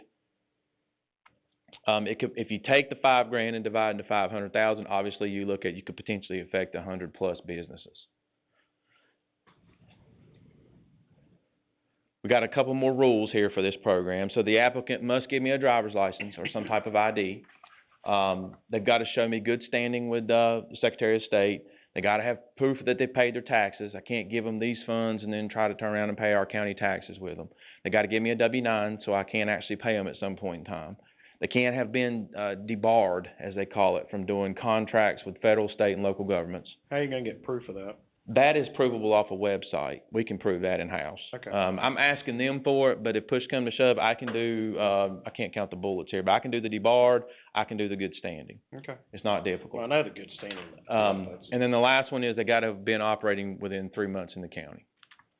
I did put a little link down there. We've already got an application, not on a public-facing side of the website just yet, but it will be ready to go, pull the trigger if the board would like to do it.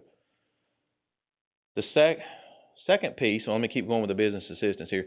We just put a timeline up there to start. So again, it's kind of how fast can we get our hands on the money. It looks like apparently very quick. Once we submit this plan, they'll turn loose of the funds. I've estimated June 15th to July. I think the funds will go quick, but that's my kind of application timeline. First come, first serve, and there's the eligible expenses. Again, we narrowed it down for a reason, because it's easy to track. It's easy to keep up with. So we're talking masks, face shields, gloves, signage for social distancing, installation of these plexiglass guards, sanitizer, disinfectant, or sanitizing stations, if you will. So it can't be used on utility bills or anything of that nature? No. Why not? Well, we went around with School of Government on that, and Chuck's going to have to help me out. In the back of your package, you got 3 correspondence emails with the School of Government from me. That doesn't classify as the public good. That's more of a private interest, according to them, and that's a no-no. Now, there's going to be some jurisdictions going to test that logic. I'm not going to lie to you. You're going to see that. So I have not proposed that here. Both of these meet the public good side of the gift law, basically, is what it amounts to. Because if public dollars could be given out by any elected body for those type of things, you could probably run the risk of even much more gift law violation. Now, on the public system, let me say that I'm about to show you one that can work. I think you just saw in the DSS part of it, because it fits under, we've put a wealth component to it, a low income. Anything that can give directly to a citizen for the name of the public good, that is allowable. But businesses gifts like that cannot. The states finally, I'll say the state, everybody that's conversing about these things, because we're not the only one, by the way. Every county's going through this, trying to figure out how to do these funds. I've seen this business stuff in almost every plan I've reviewed, And part of it is, and matter of fact, Forsyth just sent me theirs the other day. They had a PPE component to it. They are going to attempt to give funds to the Greater Winston-Salem, Inc. Corporation, which is their version, I guess, of EDC. It didn't say in the plan what the funds would be used for, et cetera. I don't know. They'll have to be real careful with that. Very careful. This is federal money. So you can't even give stuff to charitable organizations with federal dollars sometimes without there being clawback provisions. So it's very, laws are very strict on this. But anyway, if there's a public good, if there's a, low income component to it, it's perfectly okay. So here, the second piece to this is funds going into DSS to do an emergency assistance program. Again, there's the 10 grand for the homeless community. I put that there because to me that's still part of the public good. But the bulk of this would be in this emergency assistance. Again, you need 2 proofs of residency. You must be able to show the impact the virus has had on you by this date here on your earnings. I'm going to talk about that in just a second. You got to be at 250% of the poverty level. We picked that number. There's no science behind it other than that's the average salary of the county, $32,000. So that just sounds like a good piece of logic. I could pick 300 of the poverty level, or I could go lower. 300 looked like a little high to me, but I could go lower, and now you're getting into folks that get help already with DSS. This just looked like kind of a nice group right here that could be affected. And what's going to happen is we use that federal, and Patricia's here if she needs to kind of help guide y'all through this, but we use that as the backstop on expenses. So whatever the federal poverty line is, we're saying that's what the expenses should be for a household of 1 through 10. And then we're going to ask them for, their income. We're going to verify the income side, of which unemployment is part of and qualifies. So then you're staring at a sample of the application. Again, we've got one prepared for it. This can go for rent and mortgage assistance, utility assistance, or food or prescription. No birth control or anything like that, but just basic meds. And some of the utility assistance, again, we will pay the provider. So this is where the city will actually get benefit because they could be getting paid on bills they hadn't been getting paid on thus far. The funds will go locally. So you'll have instances where I know there's, with whether the stimulus checks or their unemployment, there's all kinds of claims out here. These folks have not been doing, et cetera, not been doing right by it. With this, we know the funds go to the renter because we pay the renter. We know the funds go to the utility provider because we pay the utility provider. We know the funds go to the grocery store because we give them a voucher to that grocery store to do those things. So it goes right back into Davidson County. At least for this one time. Now, it doesn't preclude them to start any kind of, habits that got anybody in bad shape to begin with after that. But at least with this one instance, it won't. And the thing is we are verifying what I call the gap between the income and the expenses, at least the expenses according to the federal poverty level. How are they going to deal with the workers' comp? with the unemployment? Because a lot of these folks got unemployment checks. They're going to run it out of DSS. I'm going to let her, I think they do a lot of this out of the LEAP program now, but I'm going to let her. Casey, just a question. You said it doesn't pay for birth control. If they're under quarantine, probably a lot of people need it right now. I mean, that's the bad time to not do that. So, the application, on the application, we ask for all their income, so it would be countable income. So any income in the family, and then we'd look at the poverty rate to see where they fall. So once you add everybody's income together. So if somebody was making $50,000, now they're on unemployment, then their salary significantly dropped, then they would qualify. They got to bring in proof that they've been in the unemployment line, which is verifiable. Or like a letter from their company, they got furloughed or had to take a pay cut, which is all should be given to them by their company. And then, Patricia's going to go through and verify the application. The application asks a lot of questions. But my point is, if they were making 50 or 60,000, but now all of a sudden they're 18,000 or whatever, then they qualify. So you're not going to look at what they made last year. No, we're looking at your income, your last month's income from whenever you apply. Okay. How can you check unemployment on somebody's income? If they're still drawing unemployment, how can you check They that? would get an unemployment check or draft into their bank. I mean, they know how much, Yeah, they know, but you don't. Well, we have ways of knowing. We have a lot of programs, and folks receive benefits, so we would have. I didn't know if unemployment was part, so y'all can see if somebody's drawing unemployment? We can. You can? Yeah. Okay, good. I just didn't want you to think we're not checking, again, what I call that gap. We're checking that income. We're not gonna check the expenses real life, that's a lot of work. But I'm using that federal poverty level as a backstop. That is perfectly legal. That's under that public good piece. I think I was hearing what Commissioner McClure was kinda getting to a while ago is whether people would be able to draw unemployment, maybe, right? And then try to draw this, as well. And they can, if there's, the gap now, we're not gonna do, if it's 1 penny or $1,000. This program don't have that. It'd probably be pretty burdensome on staff to render, then you have to have more rules, so all we're checking for is does the gap exist? And if it does, you can use it on this thing one time per household. And that's it. Okay. Until we run out of these funds. And again, you could affect as many as 1,000 households if the math worked out. Other than the three entities, Lexington, Townsville, and Denton, you're not designating anybody to appropriate these funds out other than what's allocated to those three municipalities, correct? Right. We're in charge of the remaining balance, is that correct? Right. Right, we're in charge of all of it, technically, it's all coming to us. Yeah. But what I would envision, if y'all are okay with the plan, we will submit it, we will get notified apparently very quickly that, yep, it's good, I'm sending you the 2.9. At that point, you would anticipate, we'll talk about that in just a second, you're gonna see on the agenda, what I'm gonna do is I'm gonna put the money in a holding pot, let me just call it that nobody can touch but me and Jane. And there will never be no actuals booked against it, so we'll always know the balance. And as I put stuff on the agenda, and stuff may change, we may change the plan, you know what I mean? But we will move it out. So if the first order of business is to give the municipalities their funds, let's take the 300,000 and move it out, put it on the next agenda, appropriate it, and move it on. And we will go ahead and come to check and issue it. Now, they will owe me the report, and et cetera. And then the next meeting, there may be something to get this program started. So we'll just keep moving the funds out until the whole 2.9 is gone. And when it's gone, then we know then it's out in the world, it's doing its business, and now we're moving to the reporting phase, because that's the part I'll have to really get serious about. I only put this on the screen about the unemployment just to show you. I pulled unemployment in the county for March, and I pulled it for every one of these counties. These COVID-19 unemployment claims are 80% of these claims.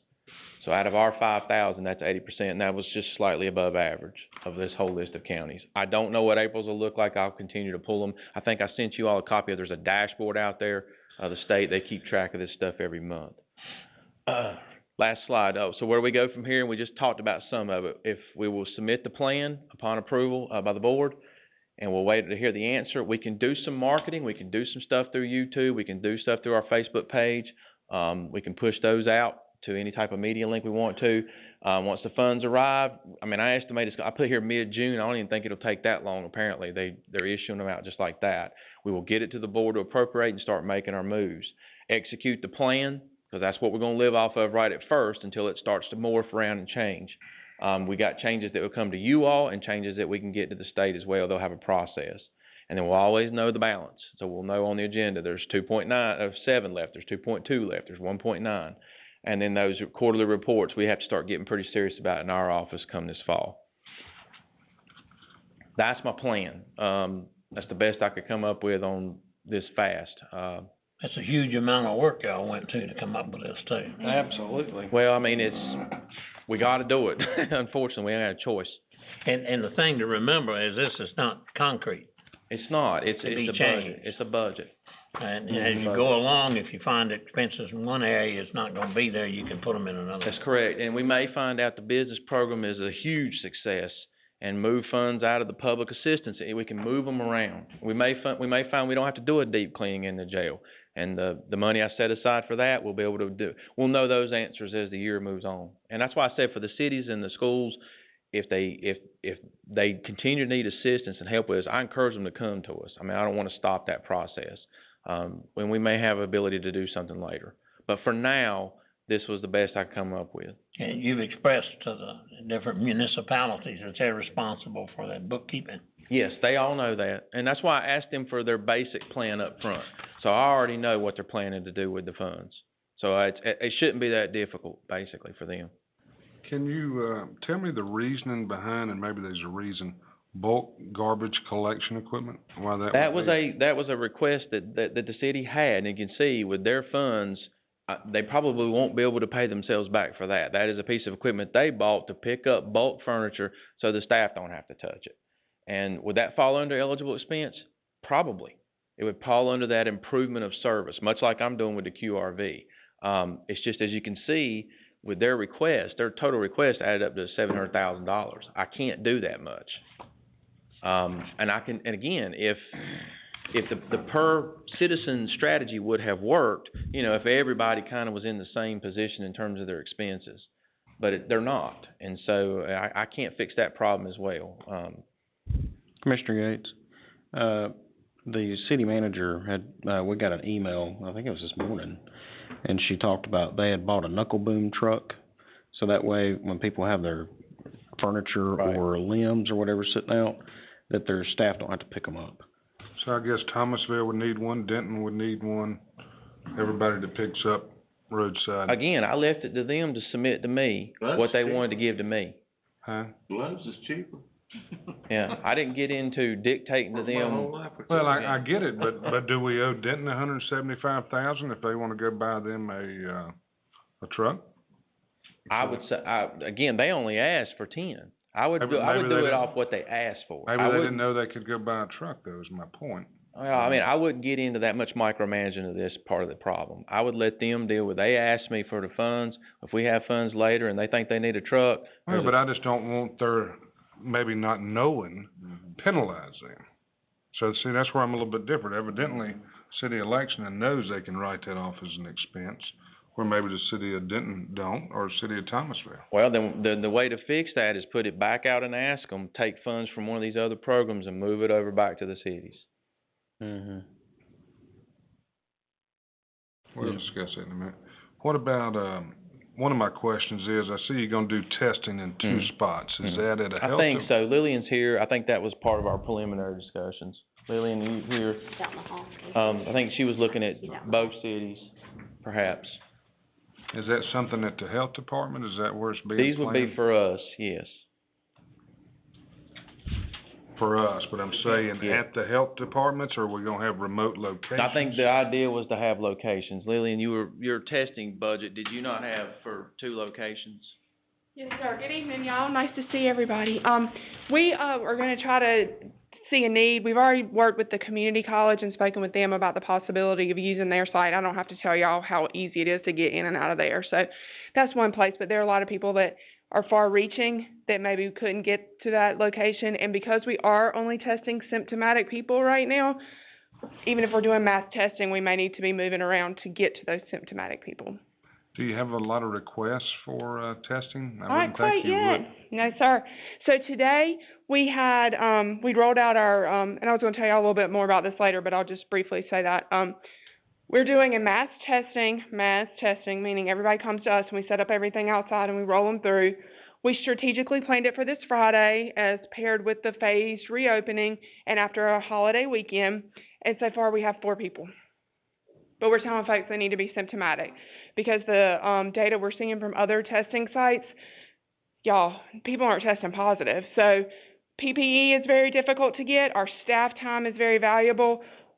As your health director, I don't think that we need to be setting up just to test people for the sake of testing if these people aren't symptomatic. So we're planning for the worst. I've asked Manager Smith to build in money because if it does become more widespread in Davidson County, we'll need this testing. Right now, we're not there, but I have requested that just so we're ready to respond if that does happen. I wish I could give you more, but as we all know with COVID-19, the crystal ball has not been invented yet, and we just really don't know what to expect, but I'm just asking. And Manager Smith did tell me that the opportunity is there. If we get closer to the end of this and we're realizing that we're not seeing the spike that they said, that these funds could be reallocated in different ways, but I did want to have a plan in place for the Public Health Department's response. Yeah. Okay. Thank you. Yes, sir. Thank you. That's the end of what I have. I guess the request now is for us, unless we want to make some changes, do we want to go ahead and submit the application? Present procedure that you outlined here. Simplify it. Give me an individual, makes application, tell me what your process is from the time they make the application to the time the money is dispersed. On the business one or the other one? Business, yes. I'm gonna get an email notification as soon as they submit an application. So I had Joel fix that where the applicant gets notified that he or she submitted it, and I know that too.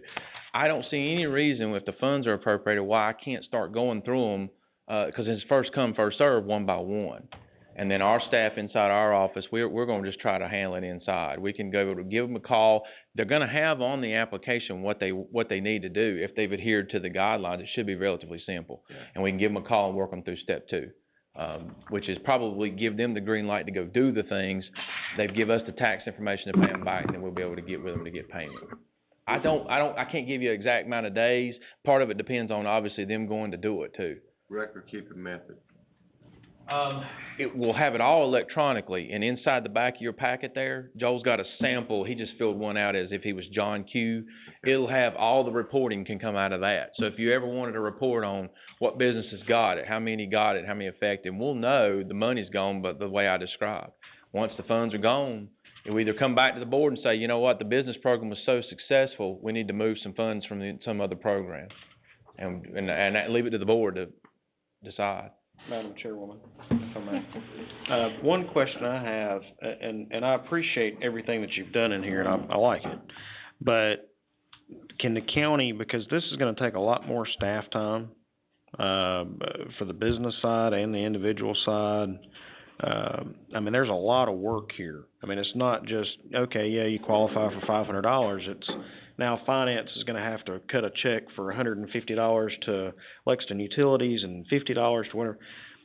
There's a lot of work involved in this and a lot of paperwork. Is there a way, have you got it budgeted in here for us to get reimbursed as the county for the wages and salaries that it's gonna cost to manage these programs? I did not.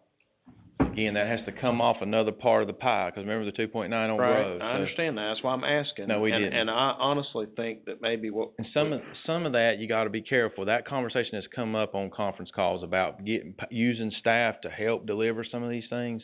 Some of those rules were not exactly clear to me either. Well, I think we need to get some clarification on that, because I think. But it wouldn't be that much time for them. The time would be, more in our office dealing with the individuals. So now we're back to what Commissioner Elliott was talking about. We're putting extra burden on our staff, that maybe there's something, we need to look at some funds in there to give the staff a shot in the arm, as the sheriff says. Because I know y'all are already stretched thin, and then to do that on top of it, so, okay. One of the things that you got to be exceptionally careful of is giving money to staff. There's a clawback provision in here, and if it don't qualify, when you wind up at the end, they come get it. And not a lot of money given to staff is going to qualify. Well, and that's why I was asking and saying we need to look at hazard pay would qualify. Hazard pay qualifies for those individuals that, I'm not talking about hazard. I know what you're saying. I don't know, if finance process in time, because they're not responding remember that rule, gotta be responding, directly to the virus, a large percentage of their time. I don't know that one would qualify. Or even us running the program out of our office. I probably wouldn't try to claim that one. Well, and that's what I'm saying. I mean, if there's something you can check in there to say, hey, we'll add on $10 for every application, the county gets reimbursed back. I don't know what the answer is. I just wanted to bring it up so that we have that discussion and everybody knows how that works. Because it is something to think about. I mean, not to try to give you self-assurance on, we try to design these two programs as low maintenance as possible on us. One of the reasons for using Trish was because they do this with LEAP. Right, yeah. So they've got good experience with it. Now this business one's a little new. But hopefully it won't be that cumbersome. We've made that process so tight that they can't get out, deviate from it. Online application only? Yeah. Right, so it's all done online. Right. We get it, we run through it. They may get a call from us to kind of work through the details, but we feel good we can do it in our office. Okay. If we can't, I'll let you know, obviously. I can't handle it, but we think between the three of us, and Debbie may have to help us, we can do it. we can handle it. I mean, you may not have a big turnout for it. I hope we do, you know, I mean, I hope, we get two benefits. Number one, we're using funds that got given to us to help it. Maybe we get a safer community if everybody go out and wanna do it. Maybe it's a popular program, we'll see. But it's helping the businesses directly and indirectly with their expenses they didn't count on doing, and then they can put their indirect attention to things that they need to be doing, which is helping run their business, so. And it all works within the bounds of the law, and it all fits and eligible, and I think we wouldn't have any issues of reporting on it and staying in good graces with everybody, so. And this has gotta be submitted, a finished plan by, June 1. that's not long. Nope. Nope. You say 65%, I heard the governor say today, 65% of the counties had already received their money. I just checked it myself. It was 65 counties had already gotten their allotment, which was, I didn't realize that till I looked on it. Man, the governor A said lot it of, today. a lot of counties already moved on this, so I didn't realize that. I thought everybody would wait till June 1, but apparently not. Madam Chairwoman, I'm good. Do I have a motion? Second to accept the funding plan? Make a motion that we submit this, it's just a plan, and it can be changed, can be tweaked, but we submit it as the staff has laid it out for us. Well, this is our last meeting for June 1st. Yes. Well, I thought about that as well. We do have the work session on the budget. If I get the money before then, we can put something on that agenda to appropriate some of it. Mr. Shell's leaning in the right direction here to get the business thing up and going. I'd like to get that started, so maybe be on the lookout. That meeting, we can put something on the agenda. We do have the 9th too, so I don't know how fast the state's gonna get back with me, whether it's a day I'll or... make that motion anyway. Okay. And it's to authorize submission to the state, right? All right. Do I have a second? Second. Okay. Got a roll call vote? And the second was Commissioner Shell, correct? Yes. Okay. I was looking down, so I thought that's who it was. Okay. Commissioner Cross? Yes. Commissioner Elliott? Respectfully no. Do what? Commissioner... What was that vote? That was a no. Okay, well, I didn't catch the first part of it. Okay. You heard it. Commissioner McClure? Yes. Commissioner Shell? Yes. Vice Chairman Truill? He left. He's there. Still there. He's muted. Vice Muted. Chairman Truill? Mr. Truill, can you hear us? Unmute yourself, please.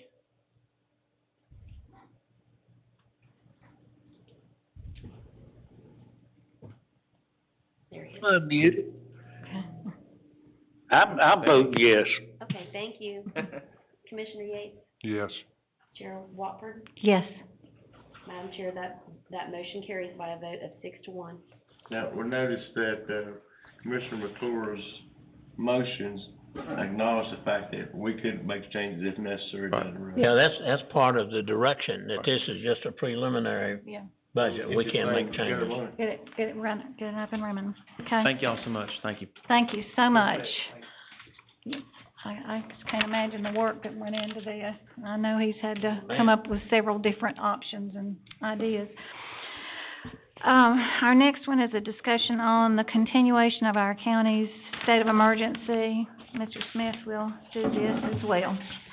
Yes, Madam Chair. I think it was the last meeting, and Mr. Yates, correct me if I'm wrong, I believe he asked for it to be on the agenda as well, for us to talk about continuing the state of emergency declaration called here locally in the county. I'm not talking about anything coming from the state. So I'll turn it over to the board from there. Okay. This is just to provide direction. Well, when we to had staff. the state of emergency, it pretty much tracked the state. Now, if we keep the state of emergency, we would be more severe than the state. Well, back up. Remember, we never enacted any local piece of our emergency management ordinance. We just called the state of emergency, and then we did not enact curfews or quarantines or anything of that nature. So I think the question on the table is do we want to continue the state of emergency declaration locally here? It's my understanding that had nothing to do with the FEMA. I can't find any type of correlation with it regarding money. So if that's in your head, I'm going to go out on a limb and say my personal recommendation is no. I don't see where FEMA reimbursement. Now, will it make more sense for you if you choose to go submit FEMA a plan to reimburse that you have it in place? Of course. it looks more business case, it makes more sense to the FEMA auditors and everything else, but I don't think it'll be a requirement. Now, you know, I was on a call with Mike Sprayberry's office a few days ago, and I think I sent y'all some of this information. You know, his advice was, if you think you're gonna enact quarantines, and which I don't know that we'll be doing anytime soon, then yes, obviously you would want to leave the state of emergency in place to get ready to do so, because you call the state of emergency to enact your emergency management plan. And so far, we haven't had to do that. But from there, you know, I'll leave it to the board. That's really all the information I have at this time.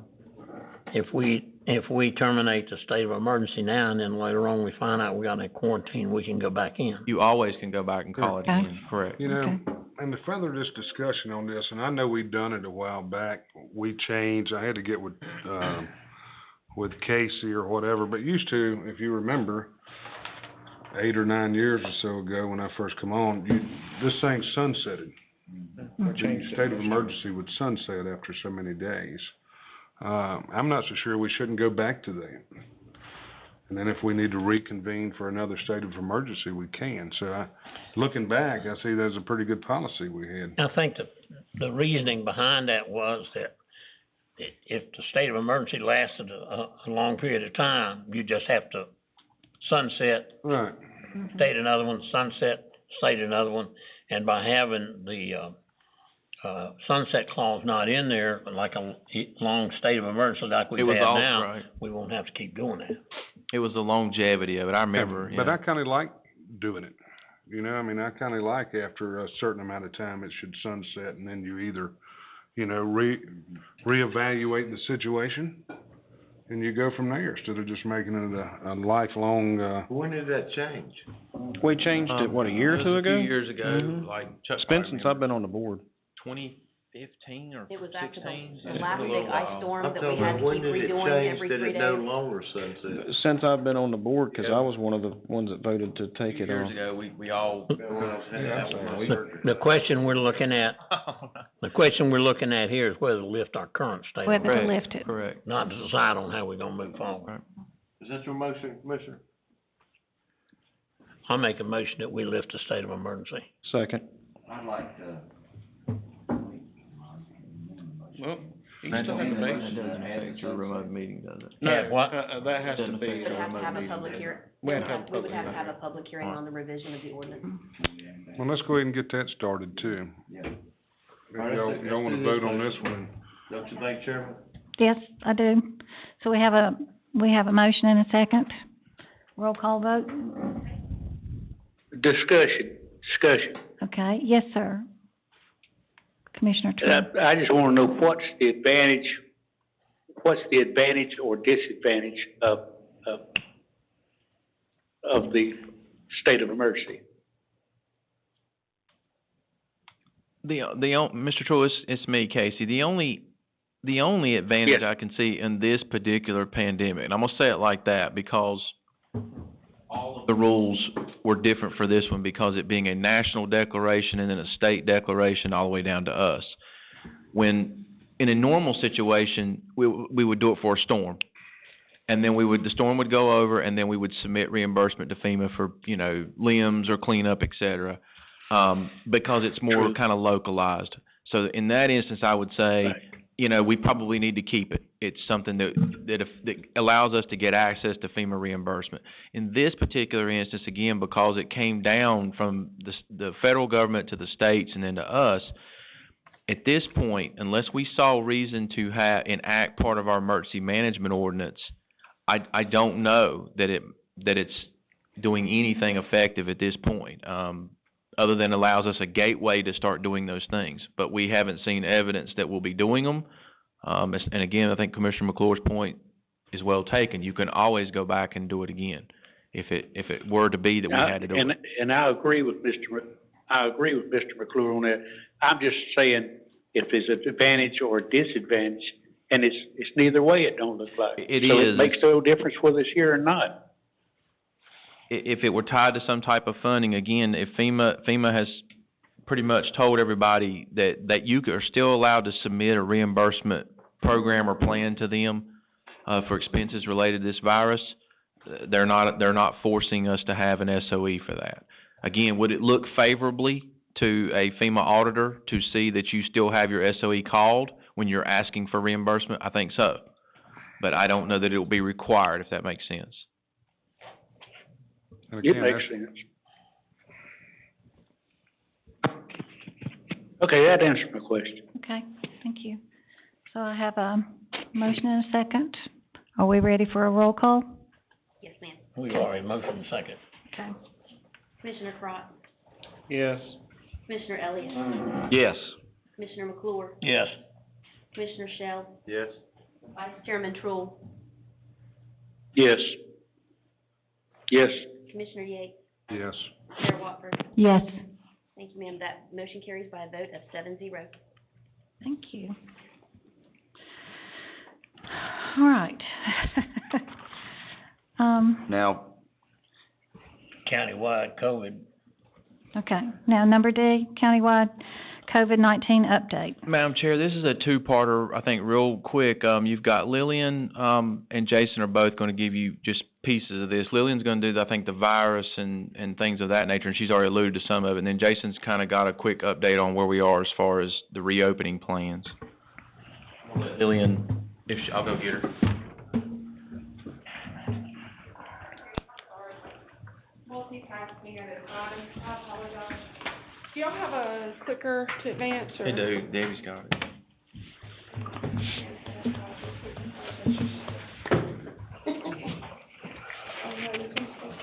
Got some $100 spirits here. You'll smell that? It come from a distillery. I know, you Okay, can tell it. I didn't know you knew that. Oh, yeah. Yeah, that's awesome. You are clicking off the television, Strong. and Joel will follow you on the screen. All right, good evening, everybody. I will breeze through this quickly. Please feel free to stop and ask any questions if you have them. Hopefully, y'all been getting our Monday through Friday, except for Memorial Day, updates with COVID-19. All right, so this is the same slide, opening that I gave y'all the last time I talked with y'all, and it was in March. And I had to double and triple check the date of March 26th because time has just flown since that happened at the Public Health Department. But some things have changed since we talked last. When I first met with y'all, I explained that the symptoms were fever and cough and shortness of breath. They've added a whole host of them. And while GI issues are not listed on the CDC, a lot of people that we've spoken with are having a lot of intestinal issues at the onset of this. So I just wanted to share that with y'all. Travel recommendations. For a while there, we were talking with, especially in the county and other employers, if you have an employee that leaves the state, maybe we should look at it. That's all gone now because it's just so widespread. And is it time for me to wear a face mask? Apparently it is. Studies are showing now that 90% of when I'm speaking is being stopped by me wearing a face covering. So while I'm not sick, 90% of what I have is staying in with this. So I'm just going to keep that to myself, and I will wear this until it's a little bit safer not to. Mm-hmm. Some things haven't changed, though, since we've talked. It's still rapidly evolving. Every day there's something new about COVID-19. I have read more. Our team has read more than I thought humanly possible in the last few months. We still are working with the same group of people. We are pulling people almost on a daily basis. We're getting more people involved in the contact tracing because that's just ramping up with our numbers. Same guidance here about how to protect yourself is still the same things that we've been talking about. Stay away from people, wash your hands, don't touch your face, as I just touched my face, so I'm not really practicing what I'm preaching. I apologize for that. Just wanted to show y'all, I don't know that I've necessarily spoken with all of y'all in a group since we started doing the status report. We're trying to get information to our community. There's a lot of media sensationalism with this. We want real numbers about what's going on in Davidson County to get out to our residents. So that's what we're doing. The deaths are horrible, but we are relieved to see that they're kind of staying low. But every death is important and it's horrible, so we don't want to discount, even though it's a low number, still horrible and detrimental to those families. This is Friday. This is today. just wanted to let y'all know, after a long weekend, we were only up 15 new cases, so that's really good. And we're down 38 active cases, which is also really good. We're getting people cleared off. That means that they've met the 10 days since onset of symptoms and 3 days fever-free. So these folks are considered out. Yes, sir. When you do these daily things, I love that on the side, on the left-hand side, down 38 active cases and then up. You want to say that? I love that. Yeah, because when we put that on social media, because I love the active cases, because I'm always like, look, you can have 5,000 cases, but as long as you only have 47 active, Yep. you're good. Okay, yeah, I'll be happy to do that. I Just love make it real that. poppy for folks. Yeah, absolutely. So some Davidson County data. Guys, this is all so confusing, and I just want to make it very clear that our data is not complete. We do not get all of the tests that are done throughout the county. It's just impossible. Reportable by law to report positives, not reportable by law to report negatives. So that's why we're not sharing on the previous slide. We were doing a percent positive up on the right, but that was just really not great because there's so many negative tests out there. So our percent positive rate is looking higher than it actually is. So I didn't want to put that out there anymore because we just cannot physically get all of the negative test results because so many different providers are doing it in the community. What we're seeing a lot of transmission in households. I don't think that's a surprise. Even when we tell people they're positive, when you live in a house and you're a family, it's very difficult to stay as far away from people as necessary. So more than 50% of the cases that we're seeing now are people who live with someone who's tested positive. Less than 25% are identified as close contacts become symptomatic. So I put this up here, but I wanted to also let you guys know, when we're contact tracing people, which means they have been identified as a close contact to a positive individual, they're not necessarily getting tested. If they get sick, they get tested. We're seeing now, though, a lot of people are being tested asymptomatic because they're like, I'm a close contact, this is what I would like to do, and they're showing up positive. So again, back to where the data is not complete.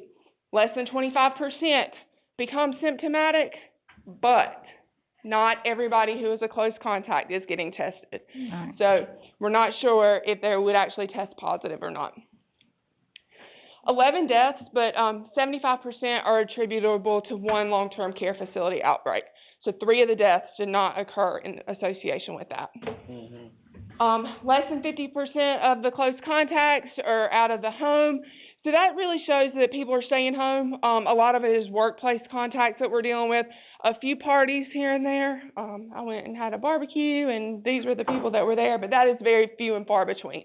Majority of it are people that live in the home with folks. 100% though, our health department has attempted notification of 100% of the close contacts. Again, self-reporting. We are only getting this when we talk to folks and they say that you're my close contact, and that's the only way we're doing that. But 100% we're attempting, and we have a really good rate of getting folks on the phone. As I said, we've got some data gaps. The percent positive is just junk because we don't have all the negative tests. So I don't want to put too much emphasis on that. There's a lot of folks that don't seek medical care. I don't have to tell you all that. Some of these folks that are sick with COVID-19 have incredibly mild symptoms. They think it's allergies, so they have no reason to go to the doctor. So we know that there are some positive cases out there that people aren't seeking that medical care.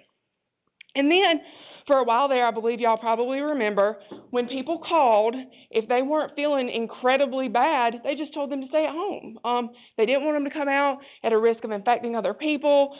Tests were really hard to come by, so they just told them to stay home. So we know that our data is not perfect because of these things, but I just want to make you guys aware of that. But what are we doing about testing?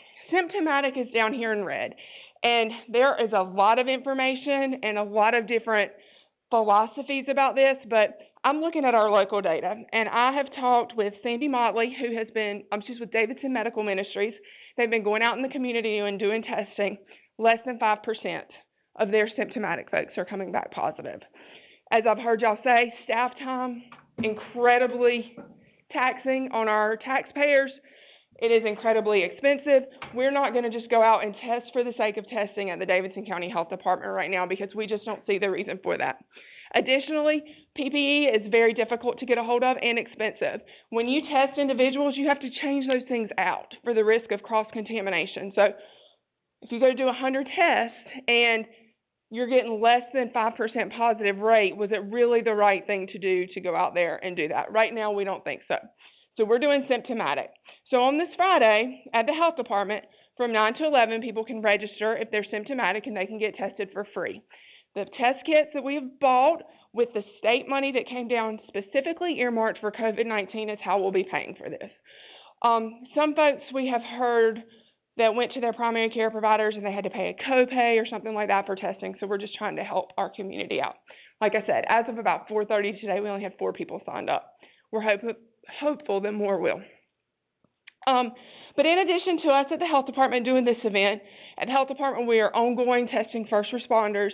We've tested several of our very own staff members in the county system, and we also do healthcare providers and long-term care facilities.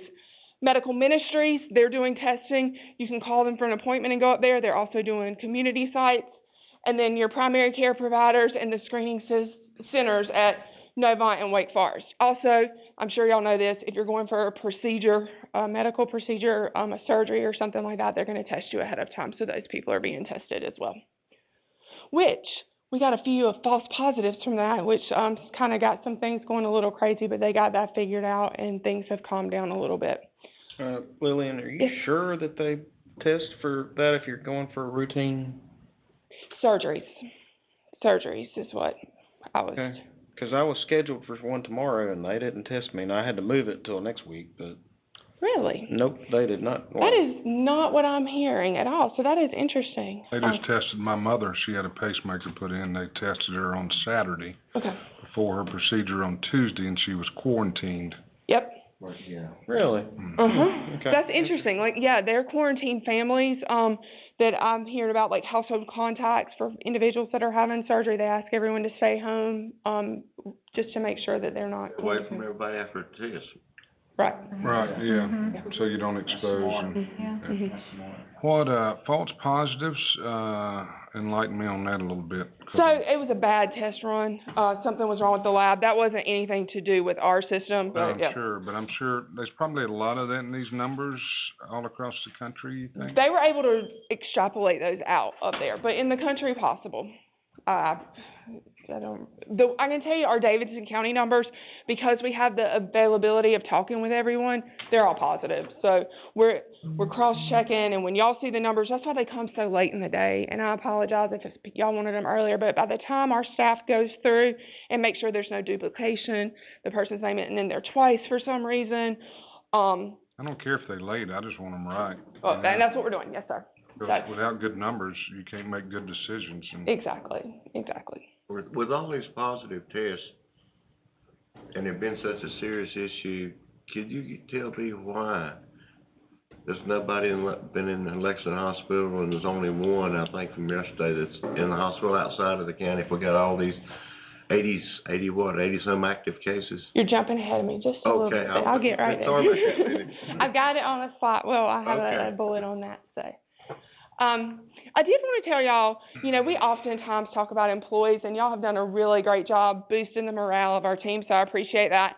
Today, I shot out an email to my contact tracing and case investigators and just said, how's this going? A lot of folks have never done this. I got a really great email from one of our employees who just said at first she was really nervous, she didn't know what she was doing, but now she loves it. They feel like they're really getting out into the community and they're able to talk to people. Some of these folks that they're talking to have been at home for quite some time, and they look forward to the call from the health department that they get every other day, and they ask a lot of questions. Some of the things that weren't so great is that some people don't appreciate the interruption. I think we can all understand that. A couple of folks said that people really wanted them to call after 12 o'clock because they slept until then. So that was, got to make sure we plan our phone calls correctly. Don't want to be too intrusive. And then some folks are, I think we all know this, that they're afraid to share their contact information and they're a little bit fear of government agencies. But our team, I'm a really good representation, I think, of our health department staff. Everybody's really high, upbeat, and really excited to talk to folks and kind of go in really gently. So we're trying to make it as painless as possible for these individuals. And also understanding these people are sick. And so we're trying to be incredibly respectful of the fact that they are not feeling well when we're calling them. So overall, it has been a really good experience for our team. So, the next steps, antibody testing. We've talked about this, I talk about this with public health leaders, and all I can tell you right now is we're not ready to start that. And the reason for that is positive results with what they have available right now only tell you you have had a coronavirus, which the last time I presented to y'all, I shared with y'all there's 7 of them. Some of them are like a common cold, so you won't know if it was COVID-19 that you had. Anyway, and there are no definitive studies on reinfection. So if you do test positive for the antibody, and even if it is COVID-19, which they can't tell you, they still can't tell you if you're not going to get it again.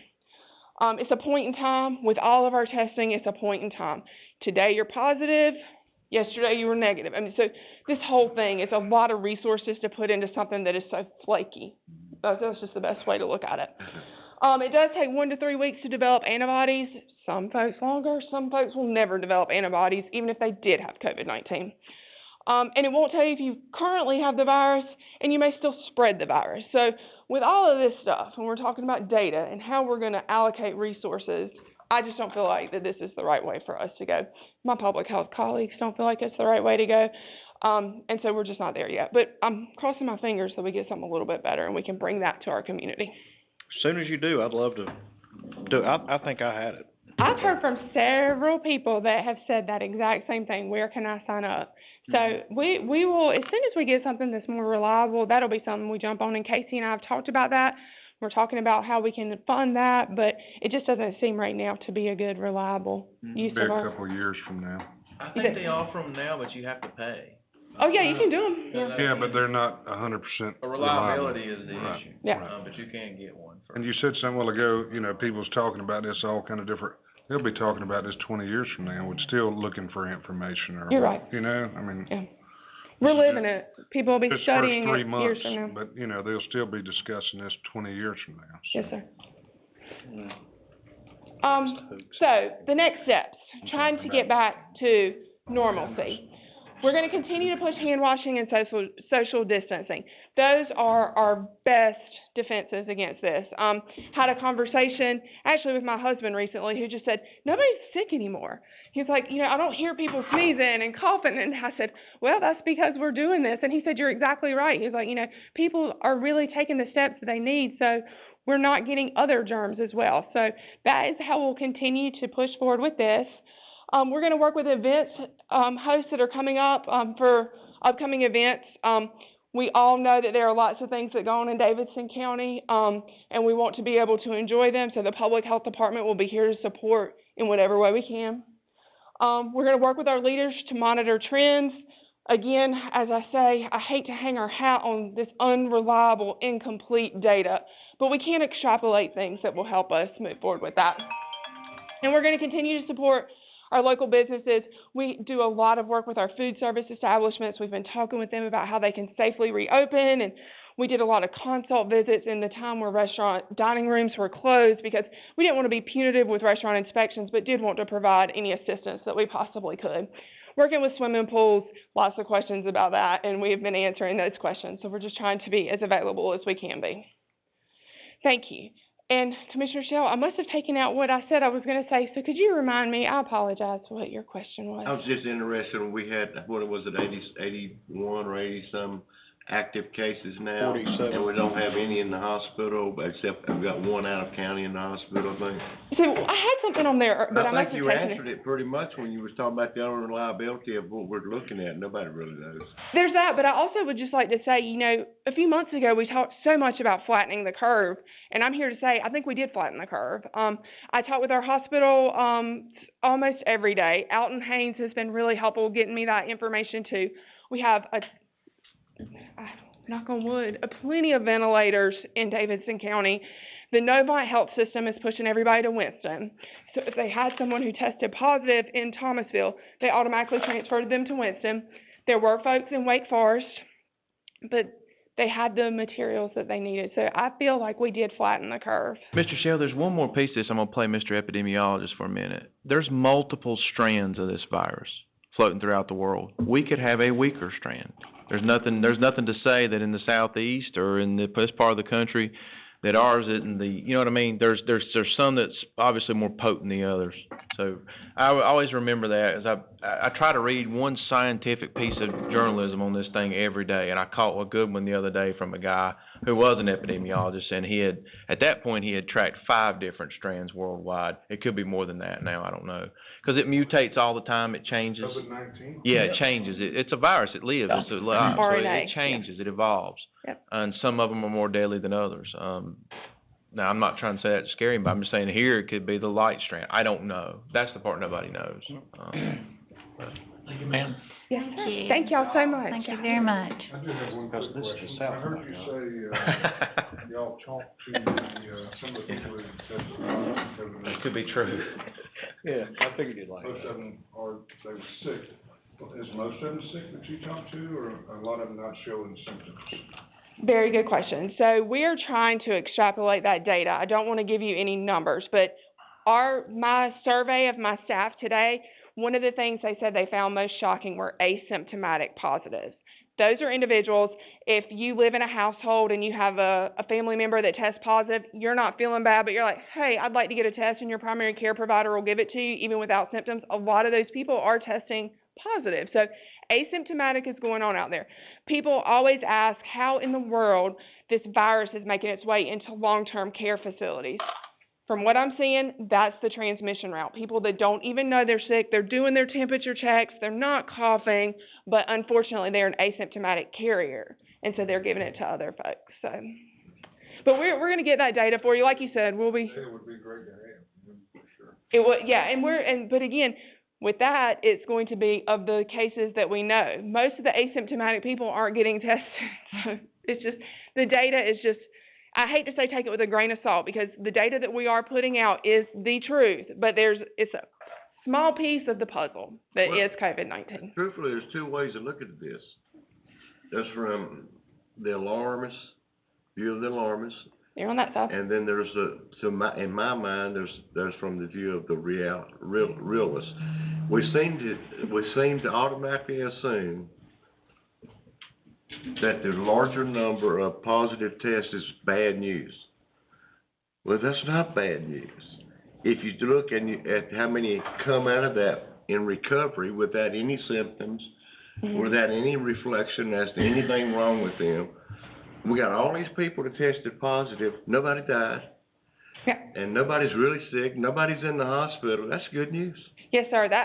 Again, like I said, the data is just that grain of salt, small picture. We have over 350 cases, but 11 deaths. Again, I'm not taking away from any of those deaths. Absolutely horrible, but that is a small amount from what we were hearing a few months ago was going to happen. So I'm positive is a bad word, I'm optimistic about where we're going with COVID-19. I can tell you it is a great deal of work. The local health department is working a lot. Like I said, we're talking to folks, and the majority of our citizens are really appreciative of the work that we're doing. There are some that are just like, please don't. But a lot of people know people who are incredibly high risk. And when they know that they're a close contact, they appreciate that notification. That means maybe on Saturday I'm not going to go visit Grandma because I've been in close contact. And those are the kind of stories that we're hearing back at our department. Thank you for letting me know when do I consider myself safe and I can start visiting with Grandma again and things like that. So please continue to forward me questions that y'all may have about this. Again, it's rapidly evolving, and what I've said tonight expires when I leave the microphone because it could change. So we're just trying to stay really on top of things. And one of the data pieces that a lot of European countries are working on, Lynn and I've talked about this. This is going to be the stat that you're going to need as the science community evolves. It's R0, I think, is the community spread, and basically what it calculates is if I've got it, how many people did I actually give it to? And that's going to be an interesting number. Now, how we're going to get to the point where we know that, I don't know as a society, but that's a number that people are trying to work toward. Because that way it gets away from it gets away from positives and actives and whatever. It just has to decide how many people did Casey give it to. You can't even measure that with the common flu. I don't even know how they're going to do it. I don't know how they're going to do it. Yeah. No, you can't measure it. I think it's impossible to try to even But get the they can come up with a computer model and use it. Oh, yeah, It works so wonderful. Whichever one is the best. The Is that one gonna number be y'all as, need to know. is that gonna be as accurate as the models they've already put out there? Fred, that was I was being Living with sarcastic. sarcasm. Yeah, that was sarcasm, big time. The one number that is true that hasn't changed since this started is 28 days. 28 days with no new case means that we have moved past the event. So we're not anywhere near there, but 28 days with no new case means we are past that. And we might not ever get there, y'all. So, yeah, we might never get there. So it could become as common as the It may cold. not happen, right. It's like 28 days without a flu. Exactly. How's that gonna happen? Isn't there a movie called 28 Days? Hmm? Something about oh God, what is it? Y'all thank Lillian, I wanna give her a thanks on this, is, a lot of Thank y'all. information. Thank you, thank you, thank you. Y'all stay safe, okay? Keep watching your hands for me. Okay, thank you. Jason put to print a quick look, and that's what it is, a quick look snapshot at our reopening plan. Let me give you a tee up on this. Just so everybody knows, I would say, I'm gonna put a percentage on it, at least 85% of the county never really closed down. I mean, our public safety people stayed on through the whole thing. All of our human service folks, found their own way. DSS, still had court-ordered kid visits. They're still doing electronic stuff downstairs in IMC and FNS work. And so a large part of our stuff never closed down. We do have 100 folks teleworking right now. And they're in a variety of the support areas, more or less, like in finance or in HR, et cetera. A couple of people in our office, we've done it a couple of times. That's the part of the plan he's gonna walk you through here in a minute. We're gonna try to slowly reduce that percentage down over time and get them back in, particularly as we move into this phase 3 of opening back up for the state. But I just want to give you that as a heads up. I say all that to say I don't know that it'll be that difficult to get back up and going from our perspective, as it was to get it kind of closed down. About the libraries. We're talking about the auxiliary type services now. Libraries moved to curbside. They're trying to get in. Now they're trying to move into the building stuff. Getting some people coming in, so that'll slowly ramp up as well. Tisha found her own way as far as delivering meals, so that may not change as much. She found a way to make it through in terms of, I don't know how her life may come back to different later, and in-home services may change. But she found a way to do the meals. Thomas's life, we'll talk about him in just a few minutes. The parks themselves never closed down. We just kind of stayed on people about the distancing, so we'll get to the actual athletics and stuff in a minute. But I just want to let you know that as a heads up, that most of it never closed down to begin with, largely because we can't. And so we may do with what we got, and of course some of that funds we just talked about, we'll PP it up around here a little bit as best we can to keep everybody, because as we open, people will come in. We're seeing more traffic on the second floor. People that do know they can do it electronically, but they just want to see somebody. And so we're going to see more traffic. I think Veteran Services today, I noticed on his PowerPoint he shows to the outside world, he's open for applications to go, open to come in the office. So some more of that stuff's coming, but I'm going to let Jason tee it up for you. Commissioners, I'll be brief. What you've got there, this is a very kind of the basic form that I distributed out to the department heads for them to fill out, and I'll just kind of walk you through it. We established 4 goals to kind of coincide with this phase 2 order from the governor. The first one being to reduce the teleworking hours by 25%. As the county manager just said, we have about 100 employees right now that are utilizing teleworking to varying degrees. And I believe this was Commissioner Shell's point, is having something that was measurable there, that we have some kind of milestone to shoot for. And that was kind of the goal here, is 25% during this phase to start shifting that. The second point here is to kind of, again, going back with that, gradual transition from, as Casey said, things being shut down and limited services being provided to restoring to full county services. The third one here, and this is a big one, to protect Davidson County citizens, customers, and our employees by minimizing the spread of the virus potentially. And then number 4, continued protective measures of our vulnerable individuals, those with underlying health conditions, older folks. So those were the main goals developed with a reopening plan. And again, the general actions, these are just kind of things that you've all seen. We've seen it a million times now. Wash your hands, number 1. but also make sure that our departments are providing cleaning and sanitation supplies for their sponsored meetings, utilize PPE and protective measures, where available, adhering to the meetings and gatherings, the numbers of individuals that are limited, practice social distancing, and this one being a big one, encourage the use of technology. We obviously have been using Zoom for meetings. The airport authority has used Zoom for their meeting. They'll be using it again tomorrow night. I know they are chomping at the bits to get back to real meetings, but we've used it for department head meetings here, and it has been successful by and large. Not to say that it doesn't have its quirks, but it has sufficed. So that's just as another tool that we have in our tool belt. You know, if we aren't able to properly social distance and things like that, we can use those things. And again, very obvious things: supply hand sanitizer, entry and exit points, stock the bathrooms and kitchens with soap and towels, establish a daily cleaning schedule, and that's a big one. Kind of going back to the conversation earlier with regards to the courthouse and everywhere else. We've got cleaning crews that come in the evenings, but what about during the daytime? What about when there's a use of a conference room or something like that? Set time aside between those meetings and establish that. I think it's a good visual for folks that are in to see that we're taking that seriously. Cleaning common points of contact. I know in the manager's office, folks have come around up here and cleaned, and from the county manager starting there, and everybody else has pulled their weight with that. And then again, the last one there, to allow adequate time. Those were general actions. And then what the departments were tasked with were to come up with their own operational actions. And really this was to empower them to look at the unique nature of their services. We have a lot of departments that offer a lot of different services. And the nature of the business of those departments are different. The one common thread is it's to serve the public and to serve the citizens of Davidson County. But each department does have kind of unique nature there.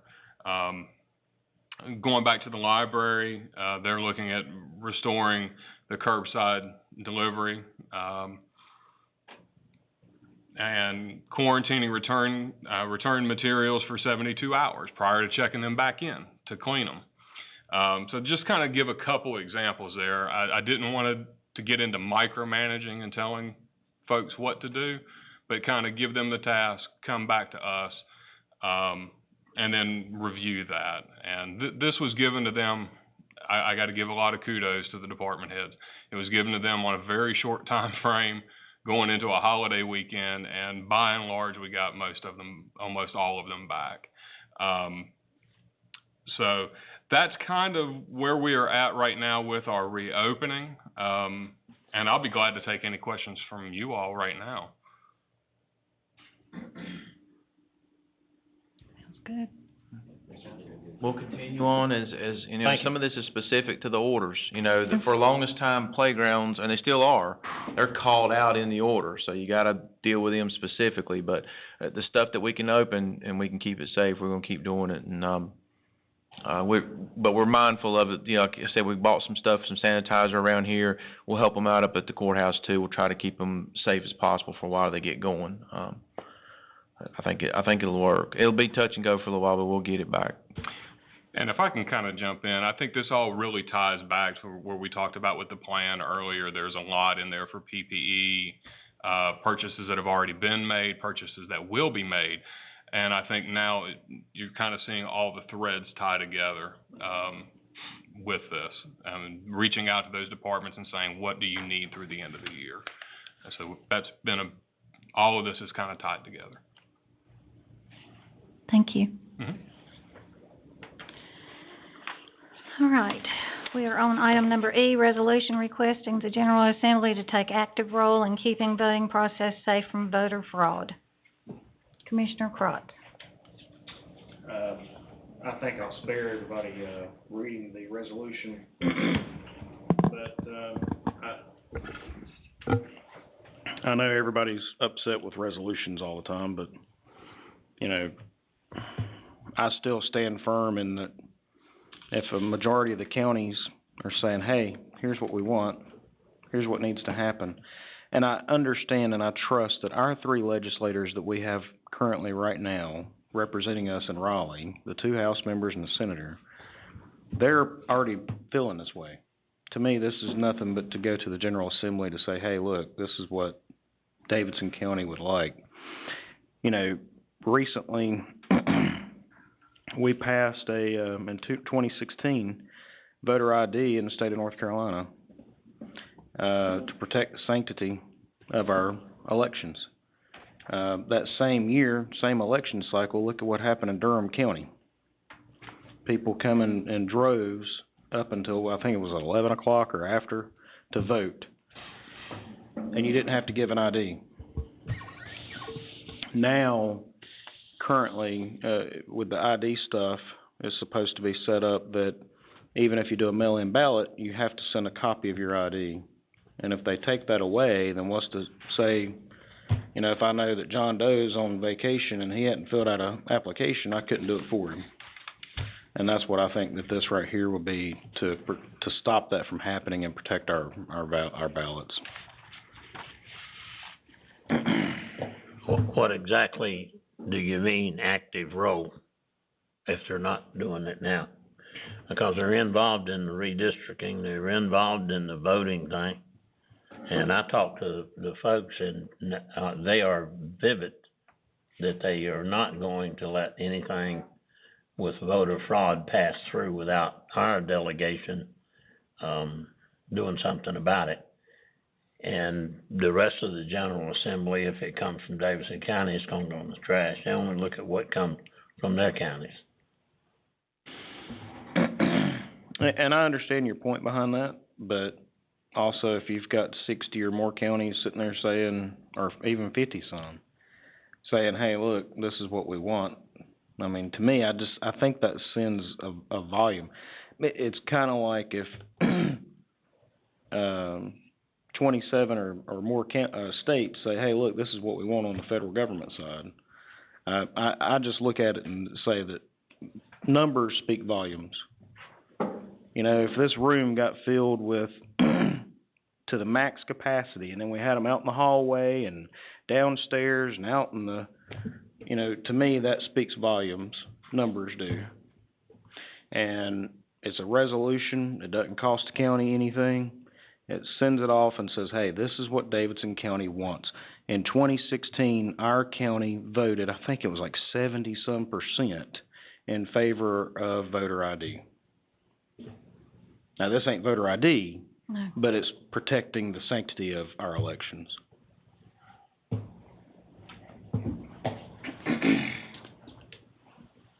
Without this resolution, I believe our elected legislature can and will debate voting laws, fraud, and restrictions. That's been going on.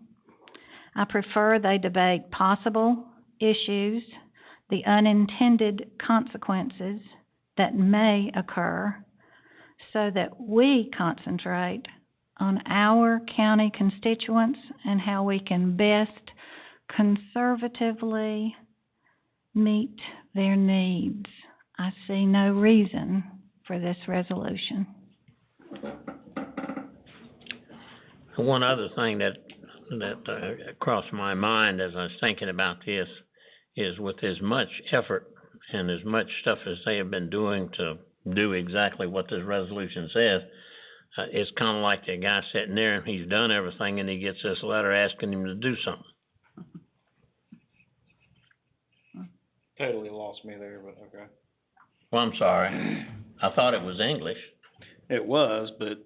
In other words, if they're sitting there doing everything that they can do, which they are, to protect our voters' rights and to work against fraud, and then they get the resolution comes in and says, do this, and they're already doing it, is that not gonna... I understand what you're saying there. And again, I look at it and say it's a good discussion, it's something good to send, and if you don't like it, that's fine. I personally am getting upset at this whole erosion of things going on with the federal judges taking out voter ID. This whole thing has just really infuriated me because I see our rights being stripped away every day. Yeah, can we send it to the judge? That's what I'd like to do. I mean, I'd like to send it to every one of them. The thing that concerns me is with COVID-19, the talks of trying to move an election coming up in November to a digital format, which I think would be a disaster, or a mail-in, which I think would absolutely be a disaster, because if we can't have the sanctity of having an ID for somebody who yields a vote, how in the world are we going to protect a mail-in ballot? When we're finding mail-in ballots now for the primary election showing up in airports. I mean, it's ridiculous, and it's something that, you know, I really have full faith in our legislature in Raleigh, and I know that that right now our sitting Senator Eddie Gallimore, I know that Steve Jarvis and Larry Potts have all spoken out on this on our behalf, and I know that every sitting board member right here is for voter ID, but you know, that judge needs the letter. All right, and I understand that. Like I said, if this board wants to vote it down, that's fine. I just think it's something that they can say, hey, look, our county wants this done. That's just my personal opinion. So. May I have a motion and a second to either adopt or reject the resolution? I'll make a motion to adopt. I'll second. Roll call vote, please. Commissioner Crotts? Yes. Commissioner Elliott? Yes. Commissioner McClure? No. Commissioner Shell? Yes. Vice Chairman Truill? No. Commissioner Yates? Yes. Chair Watford? No. That motion carries by a vote of 4-3. Waste of time. Yeah, but this is something we're already doing. I know. I mean, the Democrats is the one that needs to see this. That's right. Amen. Okay, next item. Thomas, we're finally getting to you. Discussion on opening the county parks, fields, and splash pads. Commissioner Crotts will lead this off. Yeah, Thomas, thank you for coming up. I think it's time that the county get as much stuff as possible that's not in the executive order to open up, including the splash pads. So, Thomas, if you can talk to us about that and tell us what your ideas are. As of now, as Phase 2 come out, we opened up the restrooms at Lake Tomalex and at Boones Cave Park, where we have dedicated staff that can clean them at least twice a day. They've actually been cleaning them at least 3 or 4 times a day so far, because they've got so many people coming in. The other facilities, we have not opened the restrooms yet because we're only able to clean the restrooms once a day. So we're trying to add some additional part-time staff on. As soon as we get that on, we'll open them up as well. We also reopened the bank fishing at Lake Tomalex, as you are aware of. When we had bank fishing to start with, so many people was coming out there when everything shut down, that we had 60 people on the fishing pier at one time. So we had to shut the bank fishing down, and now people are actually respecting the social distancing. We have signs up everywhere, and they are maintaining over Memorial Day weekend. We had everybody staying 6 feet apart. We had over 150 people out there bank fishing, but they stayed apart from one another. So, we've also went through the health department inspection since the governor did decide to open up swimming pools, and we have one facility ready to open if the board chooses to open it. But under the executive order, it would only allow 14 kids to play on it at a time. So, who's gonna police that? Right. We don't have anyone to police it. That's the issue. That would be the issue. The people would have to police it, and that's our issue. Our suggestion, and what I wrote up is in Phase 3, but before I get to that we would open up the splash pads in phase 3 because the governor's order there would allow us to have 50 people on the splash pad. So that's a lot more manageable number at Southmont and, at Bombay, because that's generally what we see in average there anyway. So, Somebody's still gotta man it, Yeah. right. whether it's 50 or 14. Well, we, Specific numbers, somebody's gotta man that. well, there's a specific number anyway. As it is right now, the number's 85. But, we haven't manned it since we opened it. As long as we opened it up, we put the number up there, and as we go by and spot check, and my staff comes by and checks. 14, man. Do what? Why wouldn't you do that with 14? I mean, Put a sign up.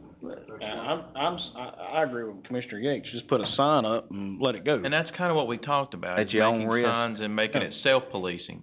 Yeah. But I mean, you run the risk, and all I'm doing is weighing the pros and cons here. You run the risk of, if there is something happens, then it's all traceable to that one opening there. Well, I mean, it's kinda like the people that's on the bank fishing. Do you go out there with a tape measure and make sure they're 6 feet apart? No, you don't. The other issue was, and I think I told this, That's a good Thomas told me point. this the other day. I mean, we were going, we got it inspected to get ready potentially for maybe Memorial Day. Other problem was the water was so cold. that I didn't see it splashing on a 5-year-old and them enjoying that when it was 70 degrees outside. So we bought ourselves a little bit more time. But, I think for Thomas, it's up to the board for the evening. But again, that 14, it's real limiting right now. It can be done. It's just real limiting. Well, which facility is it, Southmont or Bombay? Bombay. Is that because Denton would clean the bathrooms? Well, they'll help They clean can the kind of watch bathrooms, after. and the police department will be there to help police some of it if the crowds got too large. All right, so same thing with Southmont. If that's the case, then can we not figure out, we've got this money coming in about COVID stuff, part of it's cleaning. If we could maybe factor in some money to clean those bathrooms down there at Southmont, we don't have to have anybody policing it, just put a sign up, How no much- more than 14. I'm sorry, Commissioner, Krantz, I was thinking out loud, but how much staff would you, do you have enough staff right now to maintain what we're talking about as far as Not having man- somebody not man it? No, sir. 'Cause even last year when we opened it, what we do is we clean it first thing in the morning, and then we come back around and clean it in the afternoon. And we lost one of them people due to the COVID-19, and we're trying, Casey approved it the other day, we're trying to get somebody else hired on right now to do the afternoon cleaning. So we're still doing the morning cleaning, we just don't have an afternoon cleaning. We're trying to get someone on pretty quick. But that would still give us our 2 times a day to clean it. And then me or myself or Scott goes down throughout the day and checks the water and cleans it as well to make sure we're running the chemicals where it needs to be. And that's how it's run in the past, and that's the way it normally runs. And generally, like I said, we don't normally see more than 50 people at a time at the splash pad. But when the number comes down so low to 14, Well, that and the demand. If there's nothing else open, the pressure, you get people coming from Montgomery County or Randolph County because we're the only one open. If there were more open, you may have them spread out a little bit more. and I've called all the way around the state, and no one's opening their splash pads yet, and they're gonna try to get their pools open first, 'cause they have lifeguards there and they can manage the pool and limit the number of people come in, so they have staff to maintain it. Really, nobody, staffs a splash pad. Yeah, I have a legal question for Chuck, and this might be a hard one, but, is a splash pad is it a playground or a pool? We've been wrestling with that ever since the most recent executive order was entered. And, I think ultimately it was established by the state that they were going to treat it as a pool. Yeah, I mean, if it's a pool, Well, yeah, my thing is, if we say 14 people and 20 go out there, that's on them. that's Right. on them. It's no different than if we say, well, you need to wear a face mask, but I don't. If I catch COVID-19, it's my problem. That's basically I what we wanna said. open 'em. We basically said signage. What do you think? In the absence of being able to stop people from doing it, Put a sign that just says signage that's would be your our way. one way for us to have up for. You put the signs up. The only thing, and this is not my line of thinking, but it is in one respect. You know, 75% of the people who have tested positive, this came from one facility. If we were to open up the splash pad and that would break out and something like that, we would really be in trouble. And I don't think that the people who go down there take it upon themselves for liability if we don't have supervision. I think it's on us. Now, the other thing that the governor did on Friday is he also come up with an executive order about youth sports. So I'm trying to get some clarification on that as well. I've been on the phone calls and conference calls and everything all day about that as well, because, you know, the mass gatherings outside per venue is supposed to be 25. And then in that executive order, he said you can play travel ball games. Well, you know, you have a daughter that plays where you got 25 on two teams and the officials and the coaches. By the time you add that up, you got 25. So that means no spectators. Then the order says spectators. So we've been trying to get clarification, and I did not get a clear clarification this afternoon. What they said that they thought the order meant was that you could have the teams and the coaching would not be counted. You could have 25 spectators. That's right. Per field. But then at Hughes Park, if you open up Hughes Park to our travel team that wants to play right now, if you open it, you're gonna have 150 people out there instantly, just like that, at one given time. Well, you can pass any daycare center with all the kids shoulder to shoulder out there in the yard. I mean, they ain't 6 foot apart. Amen. For sure. But I don't have any hesitation to open it up. I'd say June the 1st. That'd be a good time. I'm afraid. It could be, huh? I'm with you.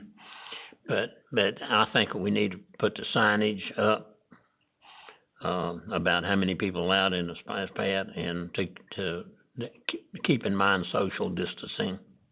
I'd say if we ever needed anything like this right now. Well,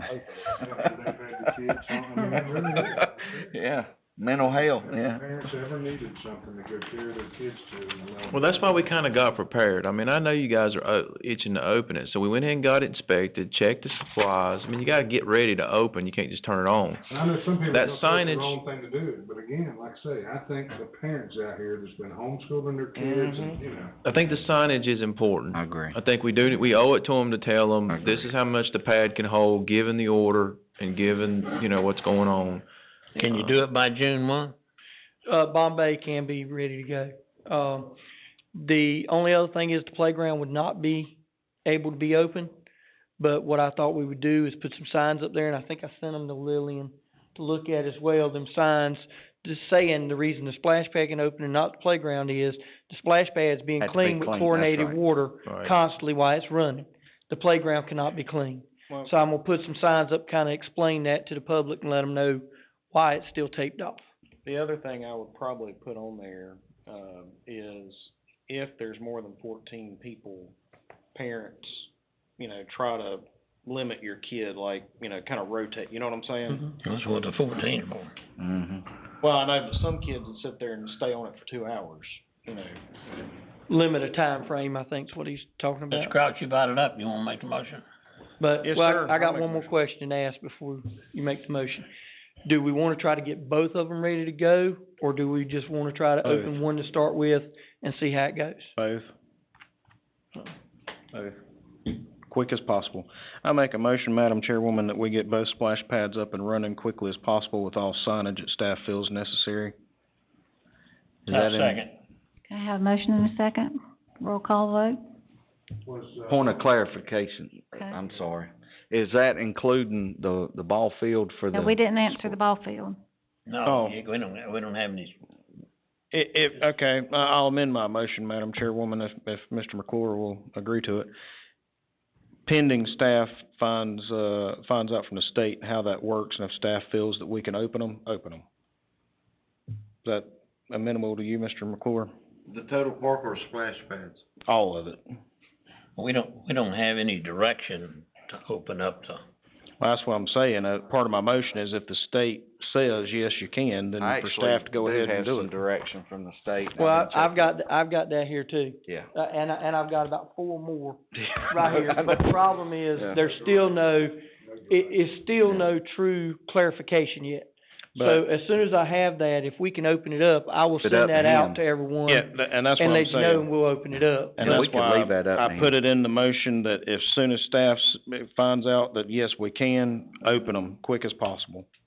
Does that include the playground equipment? Playground equipment No, that cannot one be don't. opened as of Okay, now. okay. So, I'm good with that. My question is, I see some reservations from you I do yourself. too. Is there a reason?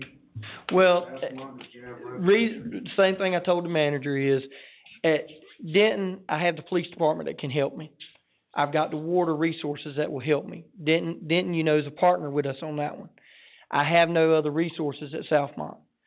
So if the crowds start getting large at Southmont, I have no one but the sheriff's department to go down there and help me gather that up. You may have a different entity if you might wanna go talk to them, the Southmont Fire Department. Mm-hmm. You know, they draw taxes for most people down there. They provide fire service, emergency services.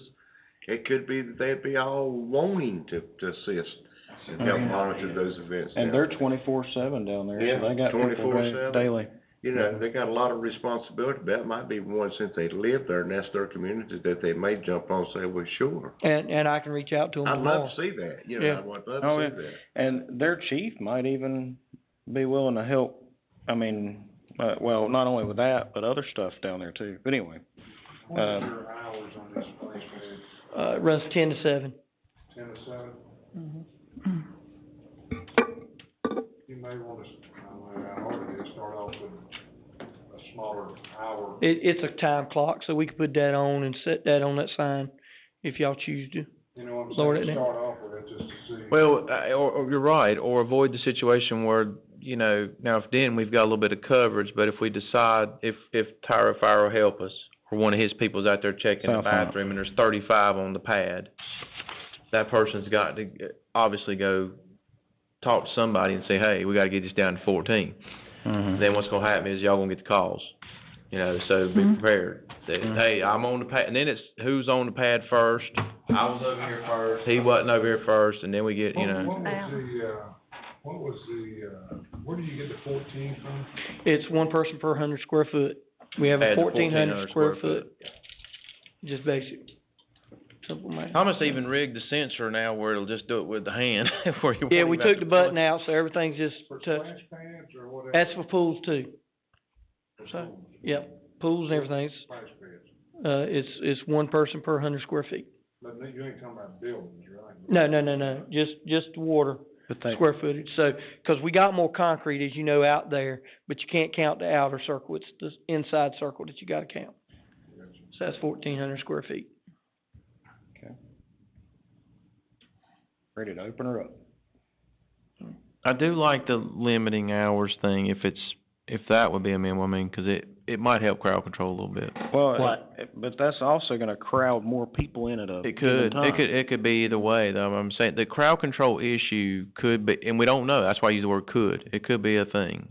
Yeah. And that's the reason my staff was looking at phase 3, because it went to a larger number. It's gonna And be we a didn't thing in think it'd phase be an 3 issue. too, you know, but just maybe of a less of a thing. I'll be honest with you, I don't care how many people do And it. then if we see where the hours need to be restricted or something, you can do it at that point. Yeah.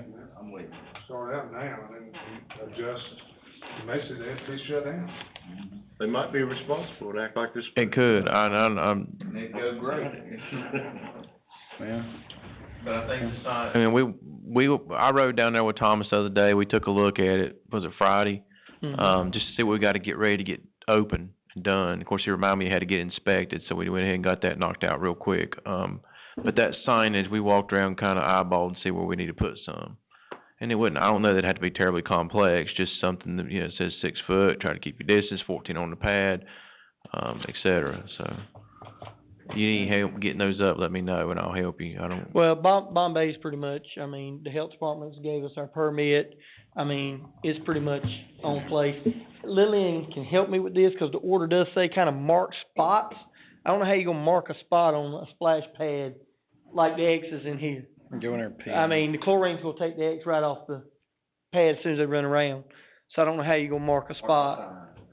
So I think it just needs to be signage, And Lillian has helped me with some signage already, just in case we did open it, so we just gotta get them printed up and put out. And I think a very important sign, like somebody mentioned a while ago, you can see how it goes up front, but limited to 15 minutes or something on the splash pad at the time. So other kids. People get turns, yeah, you're gonna have some people, yeah, monopolize the time. Yeah, and then you're gonna have them say, well, I ain't been on 15 minutes, I've only been here 10 minutes. Well, at least they moving some, okay? If you have them moving none, some kids. can- Right, somebody sat there an hour or two, yeah. Mhm. Yeah, make sure that's on the sign, you'll have. Some people stay all day. Good, you got a motion and a second? Yeah. Got a motion and a second? We ready for the vote? Can I read what I've got as the motion? That would be a good idea. To get both splash pads back up as soon as possible with signage the staff feels appropriate, and that ball fields be open subject to information from the state on numbers would be satisfactory. That sounds good to me. For crowd size? Yeah. Okay. That's the only problem with. You got a problem with that? That's the only problem with including that second part in there, is we don't know what they're gonna come out with when they come. Yeah, but when the state, if the state comes out tomorrow and says, yeah. I can say, and you know this, 'cause you played baseball and stuff, Top Gun is hitting everybody in every county. They play in every county. That's right. So they're hitting it all the way around the state. So everybody has the same question I have to the state, and Top Gun is sending it in to the state. So even they're not 100%. They're saying, yeah, we can play, and then they're saying, well, they're gonna make all y'all sign waivers. So there again comes back to a question to our legal representative, do we have them sign waivers for coming on, saying they're gonna follow their guidelines? Well, God, I don't have no problems with it. So, but that's what we're just trying to work out with the state to see where our requirement's gonna be at. there is one gray area in the executive order, is if you are a professional athlete. So if a team has a sponsorship, they are considered a professional athlete and can participate. But anyway. There's a lot of gray areas. Yeah. Okay, we ready? Not for We're ready. insurance purposes. Okay, Commissioner Crock, Yes. Mr. Elliott, Yes. Commissioner McClure, Yeah. Commissioner Shell, Yes. Vice Chairman Truill, Yes. Commissioner Yates, Chair Watford. Yes. That motion carries by a vote of 7-0.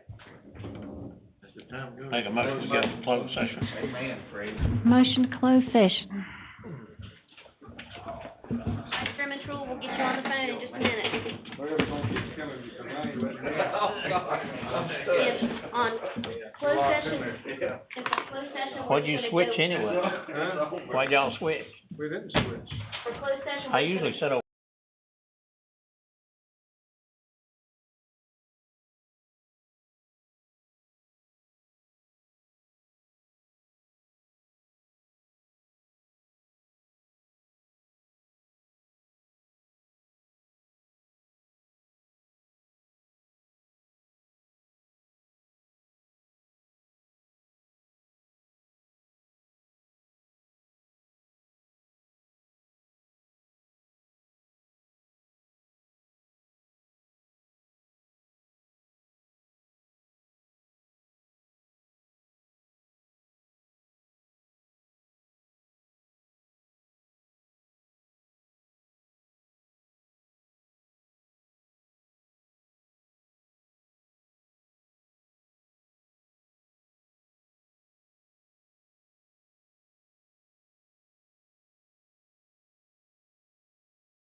We do.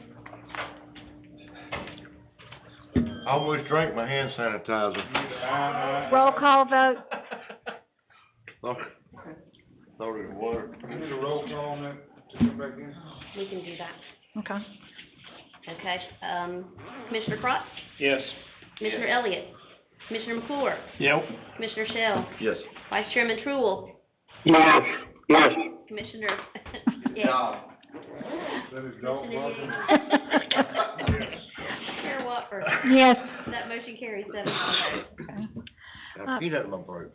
Mr. Fry, will you please report on the closed Yes, session? ma'am. Madam Chair, there were two matters discussed in closed session, both a personnel matter and an attorney-client matter.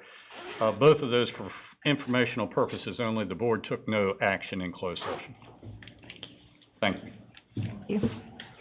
Motion to adjourn? Yes. All in favor? Aye. Can we all say aye? 5 ayes, 6 ayes.